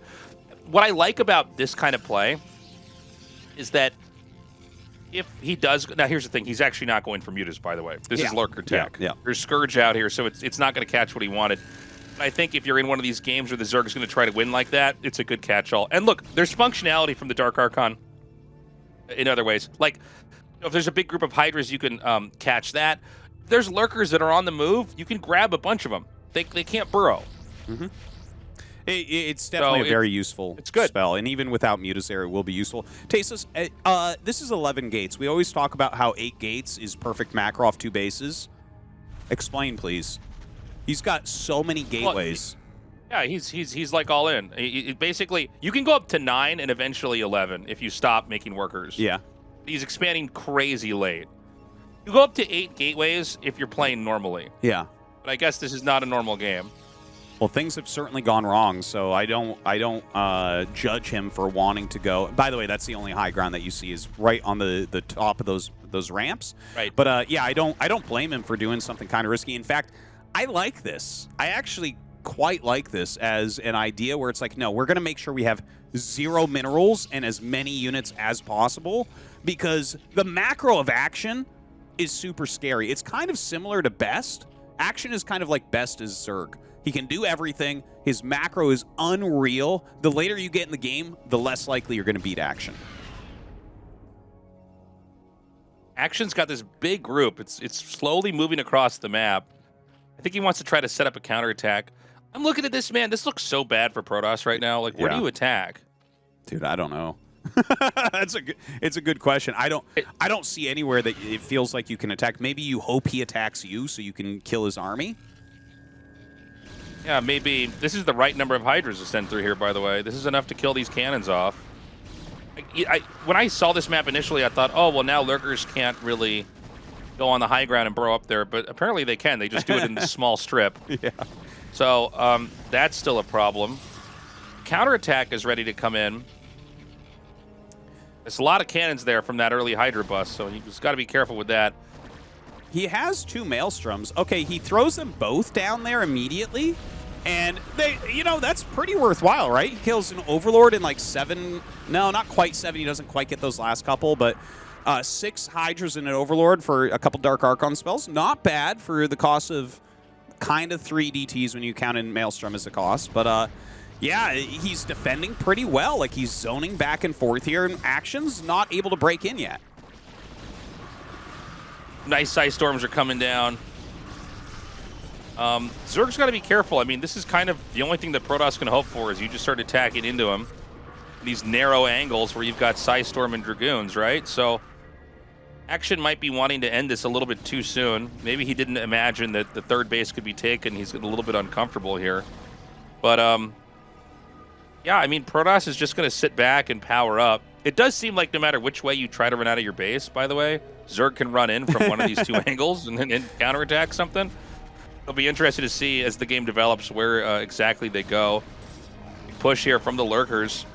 Dude, Action just won't stop. He's doing exactly as you described, like 2 groups. Yeah. And he keeps on attacking, but Best is... Like, these are pretty close together. His Storms are really on point. He's got a lot of Dragoons. He's got a lot of Observers. I think Best is defending more than well enough. Look at the supply differential now.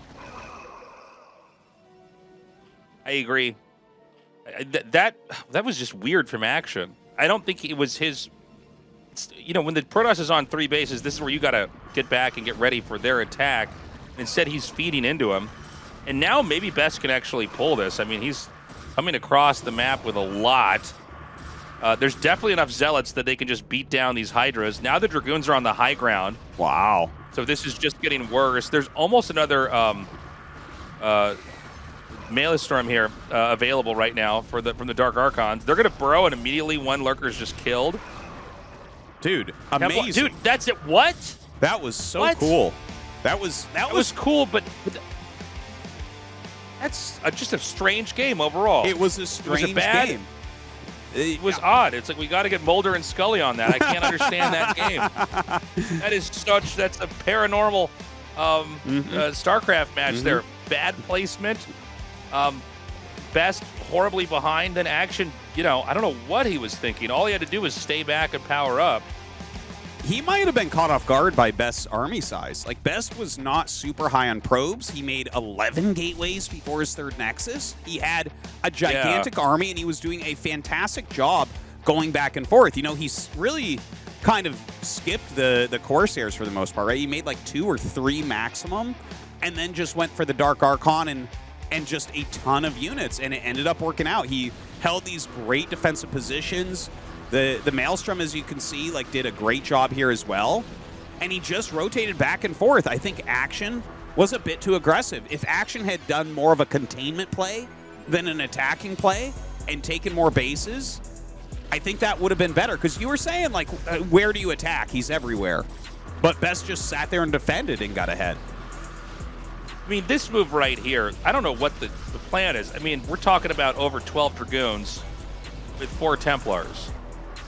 I mean, name a worse army to move in there with than Lurker Hydra. The whole reason why you go Lurker Hydra is that you stay back and you try to snipe their observers over and over as they push you. You can't actually attack into Dragoon Templar, especially with a couple of Zealots. A Dark Archon there too. I mean, should I put cannons in there and make it even worse? Like, I don't know why he was doing that. So it just makes no sense at all. If he had a Reaver in there too, Tastosis, the Reaver would have made it worse as well. Yeah, just a little bit, but yeah. Yeah, have no Overlords and 1 DT. It gets even better for the Protoss. It's just odd moment. That guy got a nosebleed from that game. You see what I'm saying? Nobody can wrap their head around what they just saw. No. So we're going to go to an interview with Best, see how he's feeling. He is moving on into the round of 16. You're watching Group C of the round of 24 of ASL 17 as we have our first player advancing through in Best. Congratulations. Thank you. This is your 5th time in a row making it into the round of 16. And your 15th time all in all. You seemed very comfortable and relaxed playing today. And you yourself seem to be enjoying yourself. When I saw you on the screen, how do you feel? Well, to be honest, when playing in a studio setting, I have a hard time issuing attack commands very well, like clicking 1A, 3A, and so on. But that didn't seem to be the case today, and that made me feel things should work out.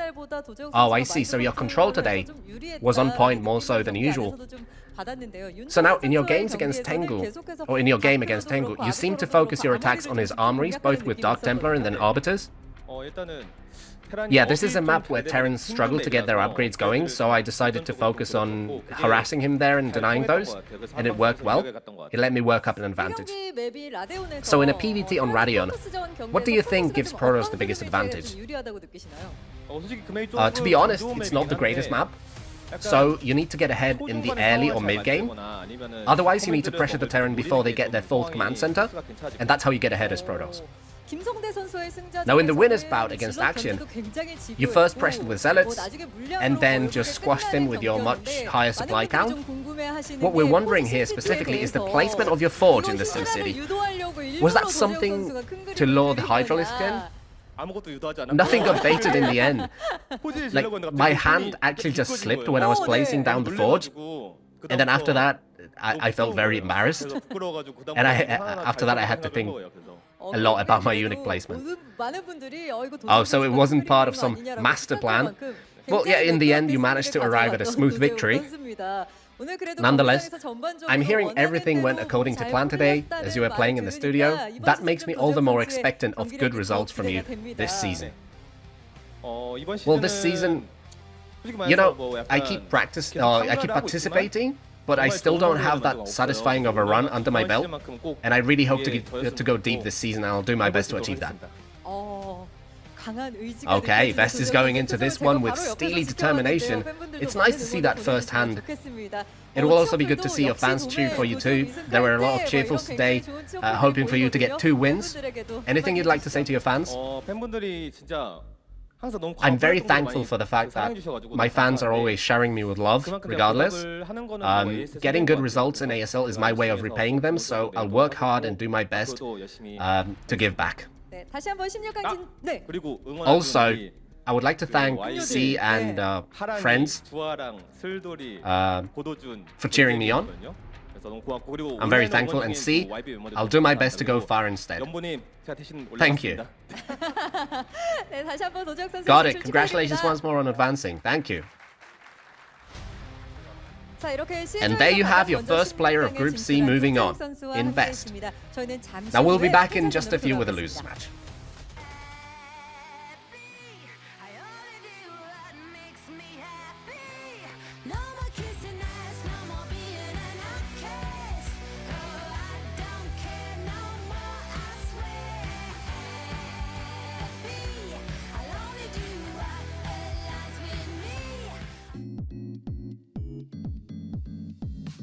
불 좀 켜줄래? 내 의자 좀 보게.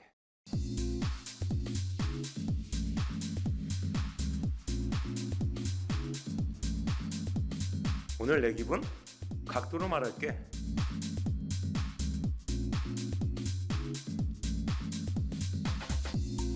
이 바퀴 내 무게가 다 담아질까?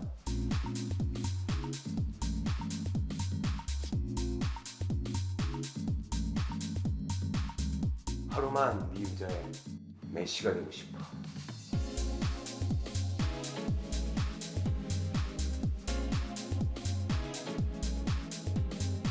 알고 싶어.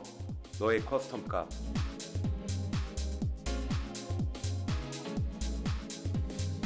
만들어봐. 네 의자에 꿀려.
Welcome back, everybody. It's time to go to that losers match. This is going to be a TVT. I don't know about you, Artosis, but I'm secretly rooting for TaEnGgu here. Really? I've been excited to see this new face. I like sSaK. He's been around forever. He's great. I think the way he played in that last game, I don't feel like his hopes of getting very deep in this tournament are realistic. Might not be. So, yeah. What about you? Well, I think that sSaK, like, I feel bad for his results of the last couple years because he has maintained, like, a really high level. He's a really great player. I am excited about TaEnGgu, too. He's kind of my new boy that I've been watching a lot of his games, casting a lot of his games, as you have been as well. He's just, like, a very exciting up-and-coming talent. So I see what you mean. I do think Action is going to smash whoever comes up, personally. But we'll see. We're going to go to Blitz. Why? Oh, an interesting map for a TVT. You say Blitz Y, I always think Blitz how? Let's get into this losers match. Who's going to be knocked out in the round of 24 Group C?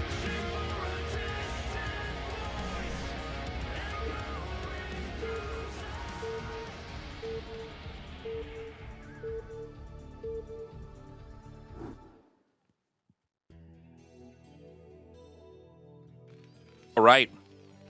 TaEnGgu here at the top. sSaK in the bottom. I have not had much time to think about TVT specifically on this map, but obviously it is a map that is taller than it is wide. TVT oftentimes, if it goes on long enough, is about cutting the map in half and controlling certain regions. It seems like a map where it could be cut off pretty quickly just due to the lack of width. And then it seems like there's just a lot of resources in the center right to fight over. Yeah, and a lot of those can be sieged from high ground. I don't know, because I think I've played, like I haven't vetoed this map at all, Tasteless, and I've played hundreds of games in the new season, and I've played, I think, one Terran versus Terran here, and it was just like a proxy ARAX game, so it wasn't even, there was nothing to learn from it. So I don't really know. I haven't thought about it TVT too much either. But that center path can be cut off by literally 2 units in this matchup.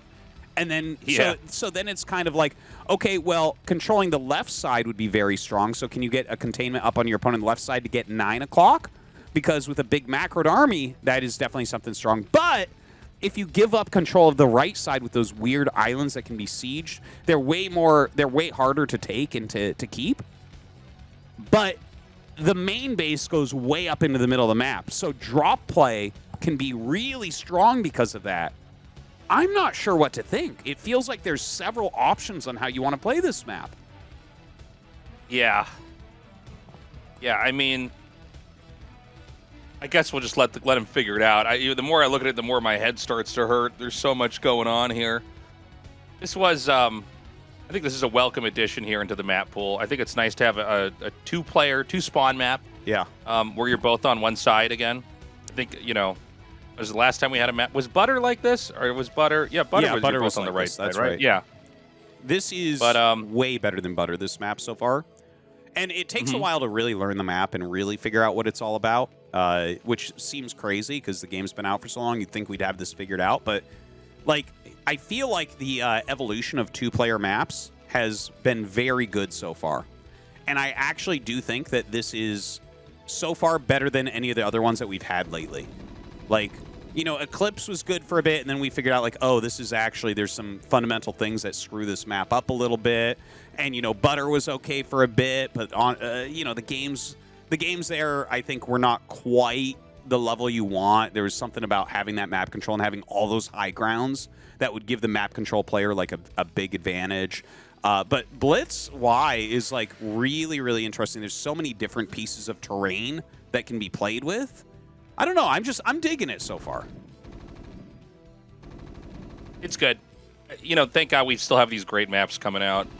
I don't get with other esports that don't have maps, like how do they do it? Oh, well. I'm not going to say names, but it's tasteless. like, Let me push the glasses up on it. It's actually tasteless. The dragon has different amounts of hit points each season. It's like sick, dude. It's like those games are fun too, but man, I mean, changing a map. It's so funny. I always go back and think about when I was like first starting to play, and when I realized that like I had a map that I liked and nobody wanted to play on it, and how uncomfortable that made me. Yeah. Because I think I picked like Astral Balance. It was just something in the Brood War folder. It was like it started with A. It was like the first map in the lineup. And I just would make it, and nobody would make it. I realized I had to learn Lost Temple. Mm-hmm. And so then I did learn that, and then I started to meet good players, and they're just like playing on whatever the 6 maps in the competitive map ladder are. Yeah. And I'm like, oh, I got to learn these again. I'm like, oh man, this is just a lot to take on. But once you get past those growing pains, you really get to really learn so much about the game and how things work. And I mean, can you imagine a world where we just stayed on Lost Temple forever and Terran were just siege tank dropping the high ground of every natural? That's what the whole game looked like. Oh man, awful. Maps are a great way to just, let us explore the game further. Okay, so looking at this game now, both of them are going 2 factory no add-on for now, and TaEnGgu actually attacked a little bit too quickly there. He attacked 2 vultures into 3. And this is like, there's some funny rock, paper, scissors that happens at the beginning of Terran versus Terrans. And this is one of them. It's like, when do you make your add-on? If you can make 1 more vulture than your opponent in an attack, that's incredibly strong. But if you attack and they kept making vultures and didn't make the add-on, you get far behind. And look at this. Like, sSaK right now, this is a pretty reasonable advantage, but still no add-on for TaEnGgu. So he pops out 2 more, pushes it back, and suddenly we're even again. We've got the triple factory down here for sSaK. We don't have our 3rd factory yet for TaEnGgu. We'll see if it comes. He did get an armory. But with triple factory, he can get a lot of vultures out here. In fact, he's getting a 4th. Well, he was getting a 4th when he canceled it the moment I started talking about it. So he might add 1 tank into this and then try to come out with the vultures in the tank. Is that correct? So what it is sSaK thought it was going to be a vulture war. And, like, it's very meta what he did, where it's like 4 vultures then add-on. But he was going, like, 3 fact, because he was 100% committing to vulture, and then he thought, okay, I've seen enough vultures on your side. I think you're going vulture. And then from there, you go into 4 factory oftentimes because you just want more vultures. But when he got up there and saw, like, oh, this is 2 factory vulture into Goliath, which is counterplay to mass vulture because Goliath beat vultures, then, yeah, you need to cancel that factory, get your SCV production back up, and get into siege tanks. So you make just enough vultures to maintain map control against like a kind of like middle-of-the-road strategy like what TaEnGgu's doing, and then you go into tanks. And if you can get your tanks into a powerful position, like a containment position, that's where the 2-factory vulture into Goliath really struggles. How important is +1 attack in this? Not at all. Is it important? Is not at all. It's just Not not a thing. There's no 2 base. Okay, interesting. No. Yeah, +1 doesn't matter at all. It's all about how quickly you get +2. So +1 is generally lined up to just get +2 at the right time. Well, I guess let me rephrase the question then. Does anybody want to try to rush and do an upgrade at this phase of the game, or are we not there yet? Because that's really what I was trying to get at. Yeah, so the standard is you start your 3rd command center and then you start +1. And that'll line up into getting your science facility at the right time after your factories. So that's like almost every single TVT will be exactly that. There's no use in starting like +1 at this time. You want your 3rd command center first. Got it. The 3rd CC is coming down now for sSaK. TaEnGgu either needs to match that or needs to move out and do something. I feel like with this big platform here, there's no reason to attack into them. They're on that side of the platform. How are you ever going to get in there? Yeah, you're not. It's a funny map because of that. You can actually hold it with almost nothing because it's so thin, and like especially in TVT. Because like this, I'm sure you played some Protoss vs. Terrans here. In the beginning of the game, like the early portions, like the first 8 minutes or so, that little path is Terrans. Like, they, siege tanks sieged up there. You can't really attack through. They can come out of it. And the same would be in TVT, but even more so. Like, the mech units would have such a hard time. So, it's kind of like that's a complete no man's land as soon as siege is done. So now, here's the question. Like, do you play, like, a more aggressive game that's drop-oriented? Or do you play a more macro-oriented game where you're trying to take the left side of the map? Yeah. Yeah, I guess this is starting to already build up in one of these games where it's hard to imagine one side ever getting over to the other and starting to hit. I guess when we get drop ships, that could be where it changes, but it also seems like this little sector of bases in the middle on the right would organically have defenses there anyways for drop. So maybe I'm wrong. Maybe drops are also kind of hard to get incorporated here. Yeah, I'm not sure how that's going to end up working out. It looks like right now they're both kind of focusing on the left side, which makes sense because normally you can't really start heavy dropship production until you're thinking about your 4th base. Like right around there, you might do it. We see that sSaK gets his starport reasonably quickly here. That might just be towards like you always want to get like a dropship, maybe a Wraith, maybe a science vessel, right? Like just light flying units in the early game are very, very helpful in Terran vs. Terran. But I don't think he'll go like 3 base heavy dropship as of yet. I think you gotta think about expanding a bit more first. TaEnGgu's playing pretty behind economically. Like his 3rd base is, I think it's just now finished. I don't think there's SCVs over there yet. At least I don't see any out. He's not getting the gas from it. I guess it's actually not done. We just saw a little bit of it over there. He does have some map control, but he doesn't have the kind of map control that really dictates where this game's going to be for now. sSaK has already taken his 4th. TaEnGgu does control this base at the center left, but that is not as important as all the bases on the center right, if I'm understanding this game correctly. Yeah, it's hard to say exactly how those will match up, but you're definitely right about the slower 3rd, but that's normal with the Goliath opener. It's like the Vulture player should get their 3rd up a little bit faster. So I'm not worried about TaEnGgu as of yet because, you have such a defender's advantage, and he went for higher quality units a little bit earlier on. You can see he's really thinking about those drops. Wow, he has a siege tank and 2 Goliaths set up in his main. He's setting up mines at that 3rd base location. And a lot of scans going up. The one thing I like for TaEnGgu right now, his mines and tanks in the center are a little bit further forward, which might allow him to get 9 o'clock, which has a gas. Good point. It's all about the gas, too. I mean, minerals matter in that they make more command centers, turrets and everything else like that. But, because Terran, I think you're more likely to get all the bases starting to be mined, like every base on the map. Sometimes these mineral bases get taken because what else are you going to do? But, yeah, getting those extra gases is important. We've got a lot more coming down now towards the middle. We don't have anybody capturing the left or the right. Obviously, TaEnGgu controls the left, and I don't think anybody really controls the right. It seems like sSaK has buildings floating there. There's a push up here. He's got to be careful. These mines are just out of range here, these tanks. But there's not enough tanks here for TaEnGgu. In fact, I see just one left over, and that's going to be obliterated any second here. He still has a reasonable minefield, and he does bring up some reinforcements. If his reinforcements had come a little bit quicker, he may have been able to hold the majority of the center. But as is, just looking at this, not the case. He has a vulture over there still, but it looks like we just have like almost an exact split map right now.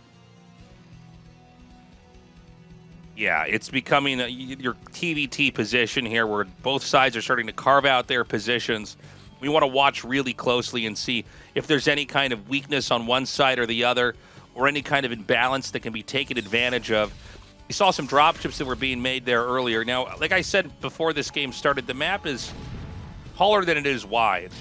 So it's extremely easy to cut the map in half. Or like one side has a little bit more than a half. When things really get cut in half, like there's no way to fly through there other than like with drop ships, you'd have to do what we're seeing sSaK do here, which is try to bludgeon his way through. Sometimes battlecruisers become the play. Yeah, this map, I think, would be a battlecruiser map late game. Like, if we get kind of a stalemate through the center, if they both get to ample supply, it's basically once your vultures are used up, on a map of this size and shape, I would say, like, if you have about 160 supply, that's heavily siege tank, which is what happens when your vultures are all gone, you're not really making them, everything is going to be unbreakable. And it's like, okay, maybe you get a little bit more usage out of drop play, but eventually we will get to the point where everything is cost inefficient, and that's where battlecruisers come in. We do see sSaK getting this center-left position. No command center there yet, but it will be there soon. He's continuing to advance. So, like, we were talking about battlecruisers, but the more I see him advance here, and the more I'm seeing these small, measly clusters of tanks get wiped out, yeah, the less I'm starting to think this is a battlecruiser game. I know we just sold that idea, but the more I'm looking at this, I'm like, wait a minute. I don't think blue is being stopped. He has +2 ahead of TaEnGgu as well. So definitely a few issues happening here. TaEnGgu's +2 is probably almost done, but sSaK has just been running through him. We just haven't seen TaEnGgu reinforcing his siege tank lines enough. You need to, at this point, be on 3 to 4 add-on siege tanks, and they need to be in the right positions, because if not, sSaK or any pro will do this to you, where they just start running you over. And in a position this far forward, like, sSaK is not even thinking about battlecruisers. He's thinking about breaking every single base, and he's going to do it. Yeah, I mean, at this point in time, it's almost becoming comical. He's actually pushed all the way up into the third base. I think if we didn't see these little bits of TaEnGgu's units drop off piece by piece by piece, we wouldn't have seen sSaK slice through here. And what Tastosis was saying a second ago couldn't have been more true. I mean, the +2 attack upgrade finishing earlier, within the time that sSaK was able to cut through maybe 3 or 4 screenshot lengths like this through the map, I mean, that's just too much. The supply now is 116 to 167. Yeah. So, I mean, yeah, I think we're just going to see TaEnGgu fall apart. Again, another one of our young blood, new players is going to fall out to one of our veterans. Your first season in ASL is supposed to be 0-2. That's right. It's just, that's how it works, man. All these guys we're never going to have an forever. ASL Royal Rotor, guys. It's not happening. We're like, we didn't know who this guy was. He was just pretty good on the ladder. No, no game takes as long to be a pro as StarCraft 1, and that is 100% of a fact. There is literally no game where you can get to pro level slower than this. TaEnGgu's been around for years and years and years and years, and in his first try here after winning ACS, he's like, he's in a tough spot. Now, this is a good move. This is a good idea, but I feel like he's already too far behind. If he had a siege tank line, and even if he just had his third base still mining, I would give him some sort of shot doing a huge drop play, but it's not the case. And sSaK will be able to clean everything up, and it really looks like TaEnGgu's about to go 0-2. Yeah, I mean, he doesn't have any more bases. The drop is going to happen over here. I would imagine these are the last few seconds of this game. He's even going to plant a mine down here. You have another big pickup over here. Some of these tanks even getting drawn into the fire of the tanks that are there. That CC didn't even lift. And these SCVs that are retreating, the ones that aren't killed from the tanks that we saw back there, are going to be killed from the tanks that we saw or a second ago over there in siege mode. So, I mean, this is pretty brutal. Here they come now. I would imagine it's just a moment where you kind of process your loss. Like, well, we got this far. Yeah, that was our journey there for this ASL. You know, it's unfortunate. He actually opened really well. I feel like he kept his cool in most parts, but he really broke some fundamental rules of Terran versus Terran. Like you have to reinforce your siege tank lines. If you don't reinforce, you get broken. And that's what sSaK did. sSaK played just a very standard, very solid game. And TaEnGgu was unable. I feel like if they had played on ladder, this would be a 40-minute game. You know? I think so. Where we're under the bright lights, and TaEnGgu didn't play terribly, but he definitely didn't reinforce what he needed. Yeah, 100%, man. Experience is key. Not just in game, but in the studio under those lights, like you said, Tastosis. And so sSaK is going to go up against Action now. This is going to be a fun one. Yeah, we had an already kind of funny game with these two guys before, but yeah, let's see what happens. Who do you think takes it? I'm still going for Action. Oh, dude, yeah, Action. In fact, I still think Action beat best. So, yeah, Action I think is stronger than sSaK, no matter how good sSaK is. But I hope that sSaK does like a more reasonable strategy in the up and coming game, because it just didn't feel like he had the right fundamentals against Action last time. Quick recap here. We were talking about battle cruisers, and because this map is so, not wide and easy to cut off, and then +2 finished, and all of TaEnGgu's tanks fell. Yeah, it's just not a fair fight. Once these tanks siege up, this whole line is going to drop. You see these units he brought down, those 3 tanks and those 4 Goliaths. If those had already been there sieged, either sSaK doesn't attack or it's more of an even trade. So that was really the crucial moment. You know, that middle area is so easy to hold, you don't have to worry about it. So it's like, okay, if you're already blocking drops in your main, just send everything you have to the left. Everything that you have, because otherwise, someone is going to be able to break through you and make that a much shorter TVT than what it needed to be. Short break, guys. After that, the final match of the evening here for Group C. It's Action versus sSaK. We will see you in a minute.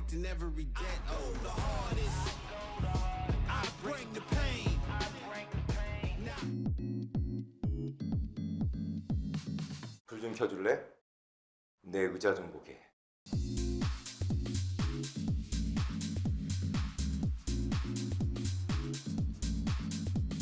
오늘 내 기분? 각도로 말할게.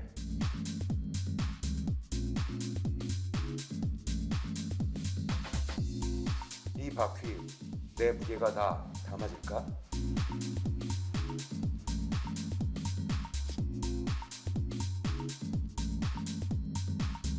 하루만 네 의자에 메시가 되고 싶어.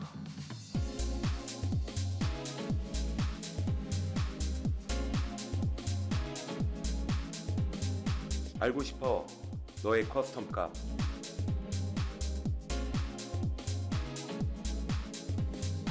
만들어봐 네 의자에 꿀려서.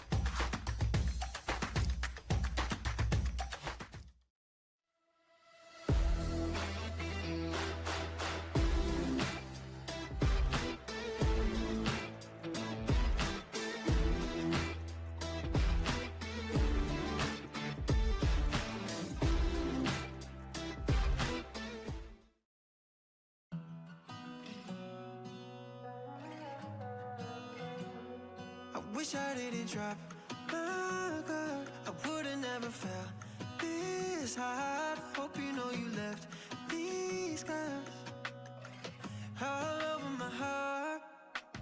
Everything feels so unknown now that I'm letting you go. You were my Gemini.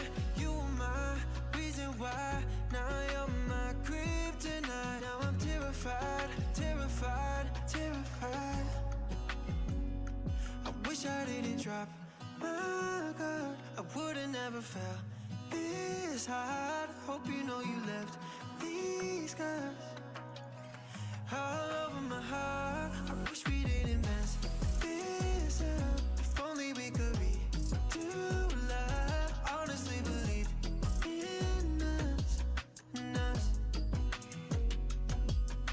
3 a.m. scrolling since 2. Staring at pictures of you. 'Cause you were my Gemini, you were my reason why. Now you're my kryptonite. Now I'm terrified, terrified, terrified.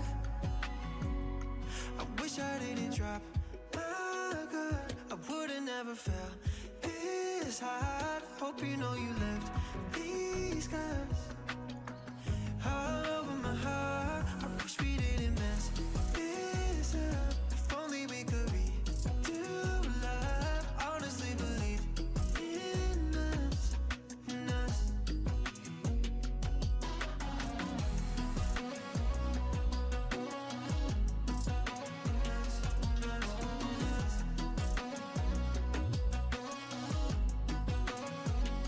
Cause you won't love me in the morning. You won't call to say hello. You won't be there on the coast of California. You won't love me in the evening. You won't hold me when I'm low. You won't be there on the coast of California. Of California, yeah.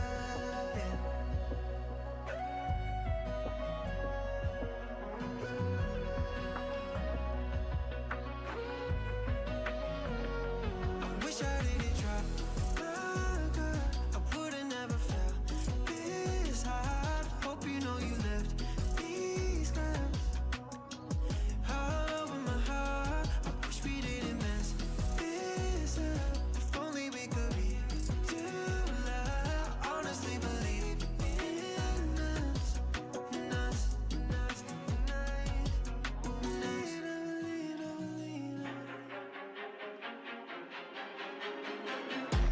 ASL returns with our final match.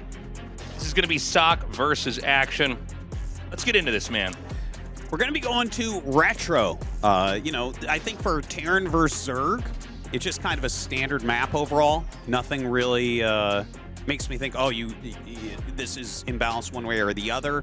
There are some attack routes that you really have to watch out for, where Zerg will come in from a funny angle with like a Defilers later on. So I would say that that's the only thing that you really have to think about on retro that you don't think about on other maps.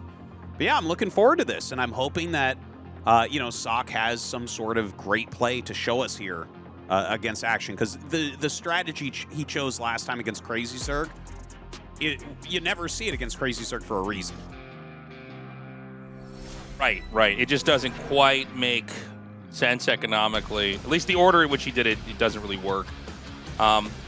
You know, we've had a lot of Terrans in this season of ASL. We expected a couple to drop off. Let's see if sSaK is one of them, or if he can cause a pretty big upset here, defeating Action, as we go to our final map on retro.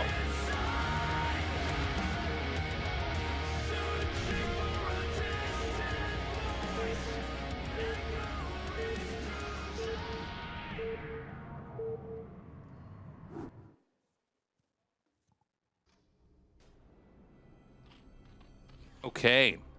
Action here in the bottom right, and sSaK up here in the top right. So both sharing the right side of the map here on retro. That's actually, I find that to be like maybe slightly better for Action, just because that third base of sSaK is so close to Action that once Defilers are out, there would be no way to hold that. So sSaK's third base will probably have to be 12, which is a little bit further away. So just throwing that out there as an observation if the game gets late. But we don't know what they're going to do yet, and there's so many options on how to open this matchup from both sides. Guys, we're going to do one final plug for the Patreon here. If you want to support us, go to patreon.com/ASL English. We appreciate it. We could not do it without you guys. We love you. You're the best. You guys have saved the ASL after AfreecaTV shut down the English broadcast, and I tell you, man, I'm having more fun than ever casting this with you, Tasteless, and I hope that you guys will consider checking it out. That's, again, patreon.com/ASL English. Yeah, forward barracks, by the way. Yeah, forward. Is there going to be barracks. A second one? No. This is a depot, right? Yeah. Okay, no. I just did GSL like a few days ago. I'm like, oh, he's got to make 3 barracks now. It's like, no, you can't do that in StarCraft 1.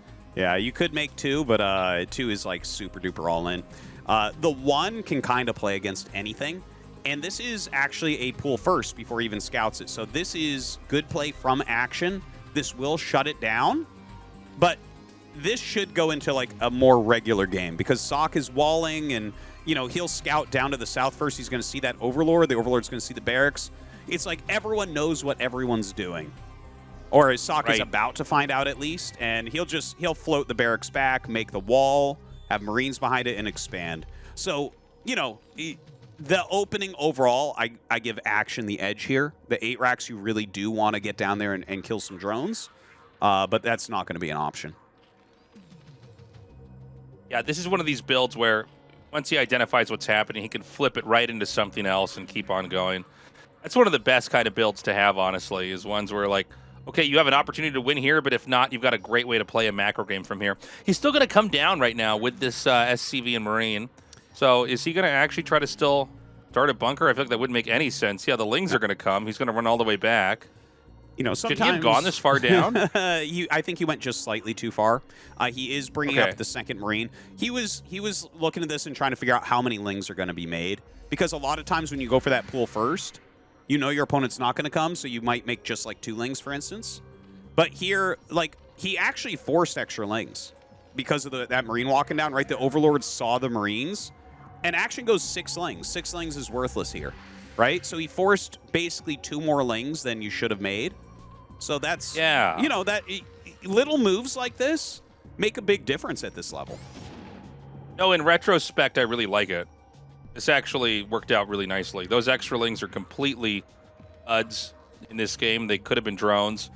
So the layer's going to start up here. Do you think it's at all strong to try to do a lurker bust just because of the close proximity? I mean, you're so close on this map. With that direct beeline right up to their base, you don't even have to wrap around.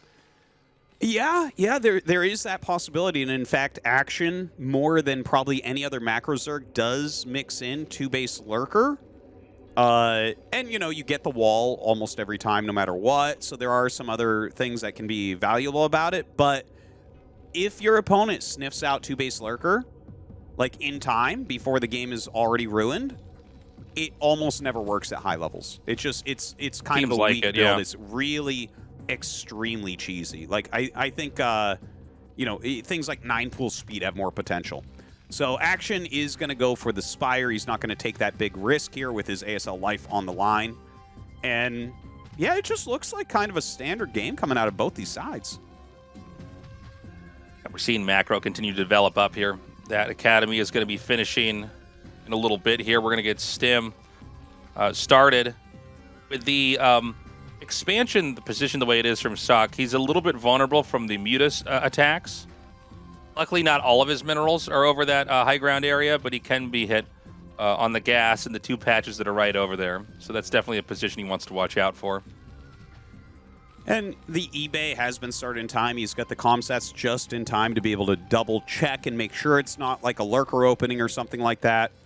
He does have potential to move out right now with this Bioforce, but he has no vision of anything. So if you move out and Action just happen to make a bunch of Lings or something, you might be in trouble. He scans that natural. He sees a high enough drone count that he's confident there's not many Lings. He'll re-land this wall, and he's just trying to force some sunken colonies here. Ling counterattack, but again, this Wallen is airtight. As long as he gets just a few SCVs to repair this, he should be okay. Perfectly done there by sSaK. We've got 1 sunk on the way. The creep colony for the other one has just now finished, so the sunk is going to start there. The Lings are going to come in here from behind. They're going to confirm the position of these Marines. Again, the travel distance here is very short, but what has happened there is there's been 2 drones forced into sunken colonies, and all the money that costs to get to that point.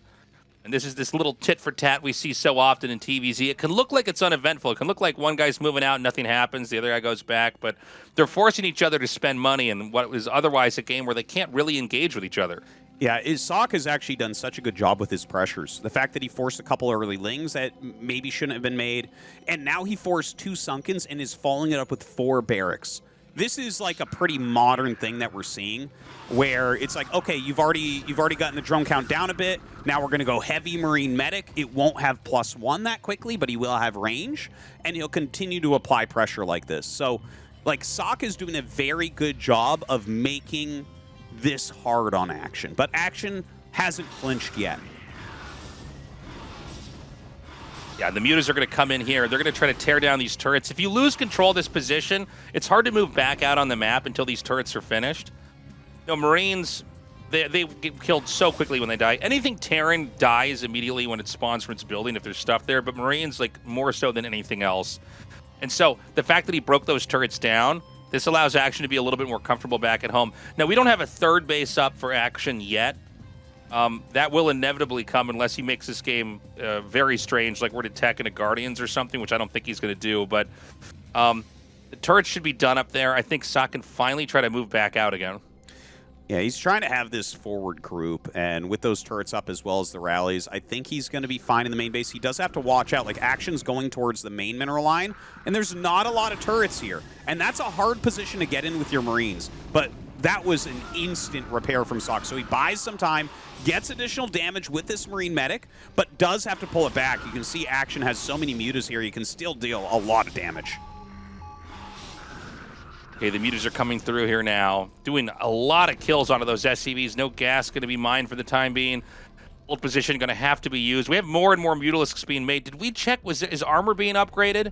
Or has it already been upgraded yet? Or is attack? Because I'm seeing so many more mutas than you normally keep making, right? I mean, sometimes we see them cut off. The Queen's Nest has gone down here. Maybe we are actually going to have Hive Tech right away, Tastosis. Well, I think what he's doing here is he's saying this was a failed 8 racks. You went 4 barracks afterwards.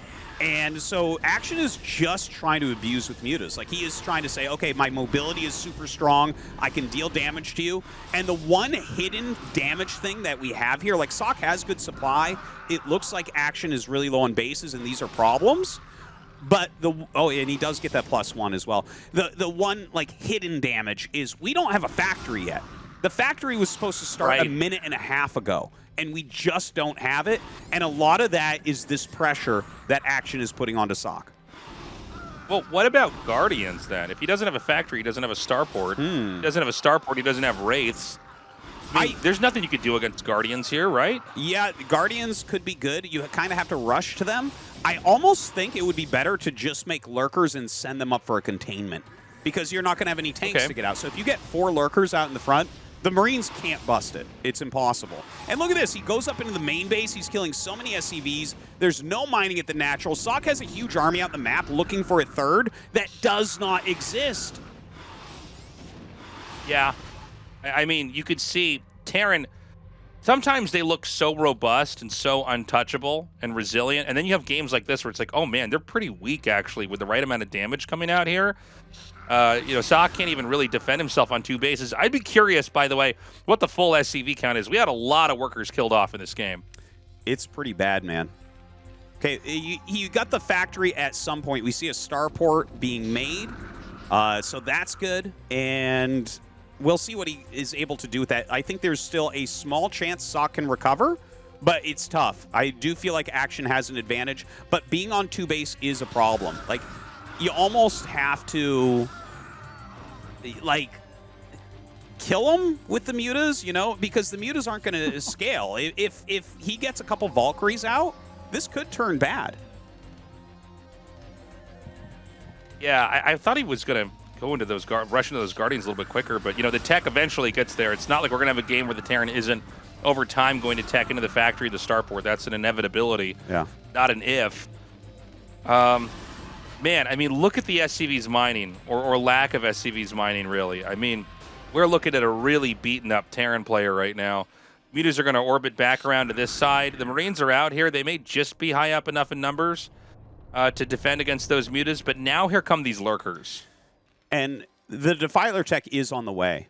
So how do you stop Darkstorm from going up in your natural from here? This looks impossible because he's going towards 2 Stargate Vessel. And, like, Vessels are not going to get enough Irradiates to stop this. I feel like you actually need mech units here to have a chance. Oh, God. A great bro there from Action, forcing everything back. And this amount of Lurkers you can't break with Marines. Yeah, I mean, well. Sucks. Watch this, Tastosis. Yeah, I'm watching. He can leapfrog him now. There's his GG. You can see him rubbing his eyes like, oh, my God, that game. Well, Action did what we expected. Crazy dismantling of a 2-base Terran. I mean, really impressive stuff. Yeah, he did a fantastic job. I honestly think that sSaK was playing very well there also. But Action just kind of outdid him. There wasn't enough defense. sSaK really thought there was a 3rd base on the map, and there was not. And sometimes that can be hard to identify. Not a lot of Zergs at the top level play like what we just saw from Action. Scary stuff. I mean, we are culling the weaker Terrans, by the way, this ASL. He started out with a lot of them. We're going to see probably many more Terrans fall, because we're only going to have the cream of the crop going into the round of 16, and we're going to do it all over again going into the round of 8. Action survives, as to be expected. Best getting out for him. And this position over here, you know, the turrets, it's hard to find the right spots to put these turrets. The problem with that one at the bottom is you can't repair it as the other turrets block it, or you can't repair it with as many SCVs as you need, I should say. Yeah, this was a tough spot. You saw the group of bio out on the map. That was him looking for, like, is there another base? Can I run around and do a counterattack? But Action just bit the bullet and built 4 Sunkens, so he knew he was going to get a lot of damage. He knew he had to get a lot of damage, and he definitely succeeded there. Yeah, and from here, you got to remember, Slaves really have massive impacts here. I think it's sometimes we forget because you just see Muta's attack so often, but that damage that chains out like that, over time it really weakens the position, especially on units as weak as SCVs and Marines and turrets. And then, you know, after a couple of blows there from those Mutas, suddenly everything is dying, right? And the number of SCVs that were killed back here overall, it's hard to imagine the Terran ever recovering, but the fact that Action was that ahead, that he got the closer with the Lurkers, leapfrogging forward, impressive to see. That sign says it all. That shirt says it all. Oh, man. These guys are really well spoken. They should take our jobs. Yes. Let's go to the interview.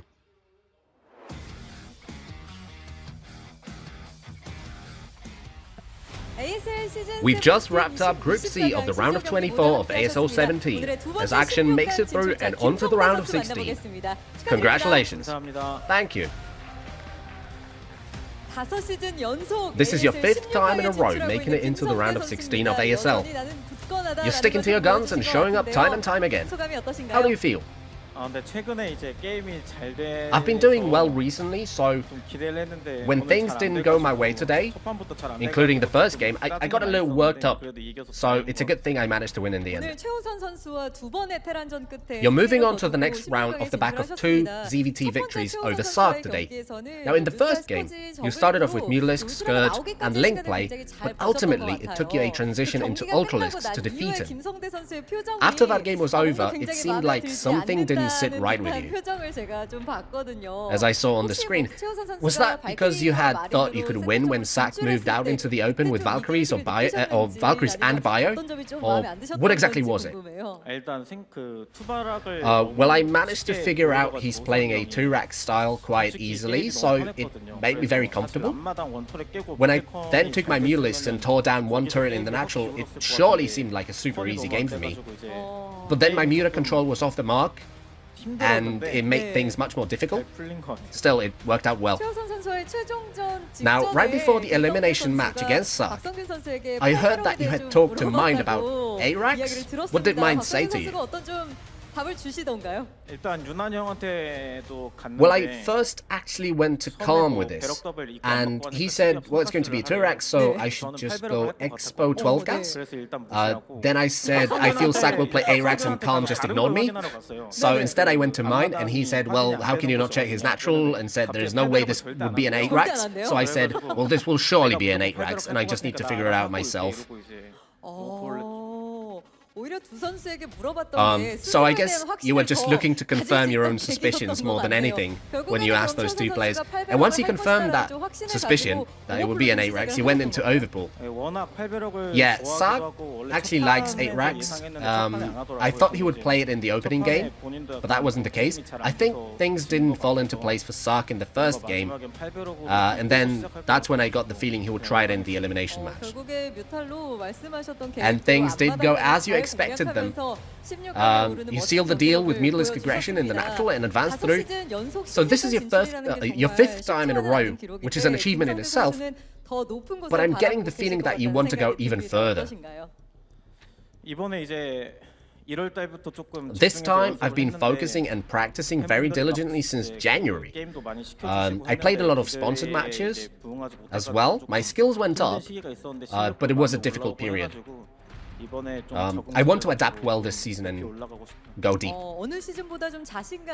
You're showing up as confident as ever this season.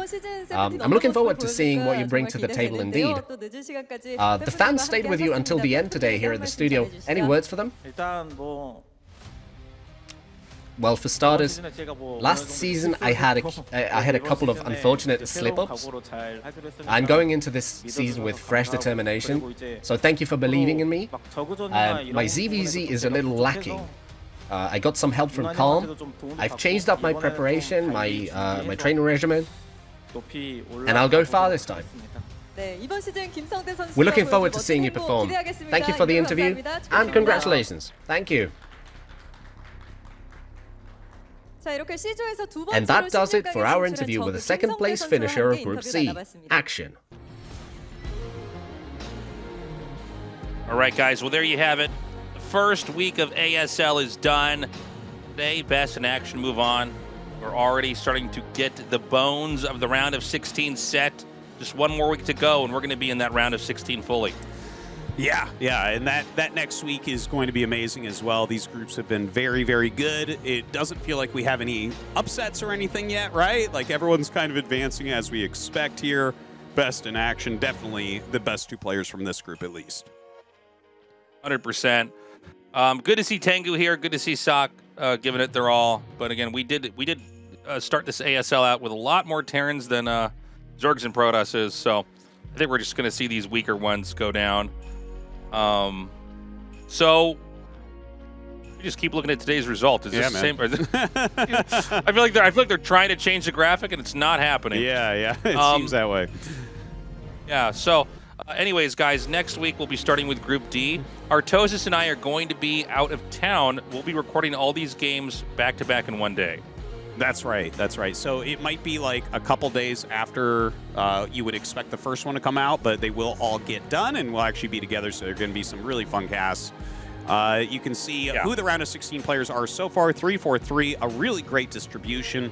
And I do think that round of 16 is going to be very nice and very even. I think so. So, golden ratio stays there for now. Even when we don't have a golden ratio, we kind of end up with one by the end usually. Yeah.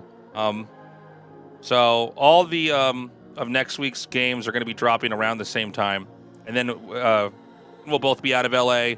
Tastosis will be back in Canada. I'll be back in Korea. We'll be recording as normal. So, yeah, man, so good to be doing ASL again. Yeah. How long are they going to leave these graphics up here? This is crazy. Forever. This is crazy. We're yelling at each other in the production room right now. How long do we need to look at this for? Yeah. All right, here is the round of 24, Group D, E, and F. Those are some very fun matches as well. I can't wait to see TY try to perform. I don't think he has any real chance getting out of such a strong group, but hey, I'm hoping. Looking at Group E, I think that one is amazing. I love those players, all four of them, and especially seeing what Shine is going to bust out should be fun. And, dude, like, Rain in Group F, I hope he's in good shape. I really do, because, in my opinion, an in-shape Rain is the strongest Protoss ever. It seems like he's untouchable when he's in shape, but, he could be a little bit hot or cold. There was a period where he was untouchable.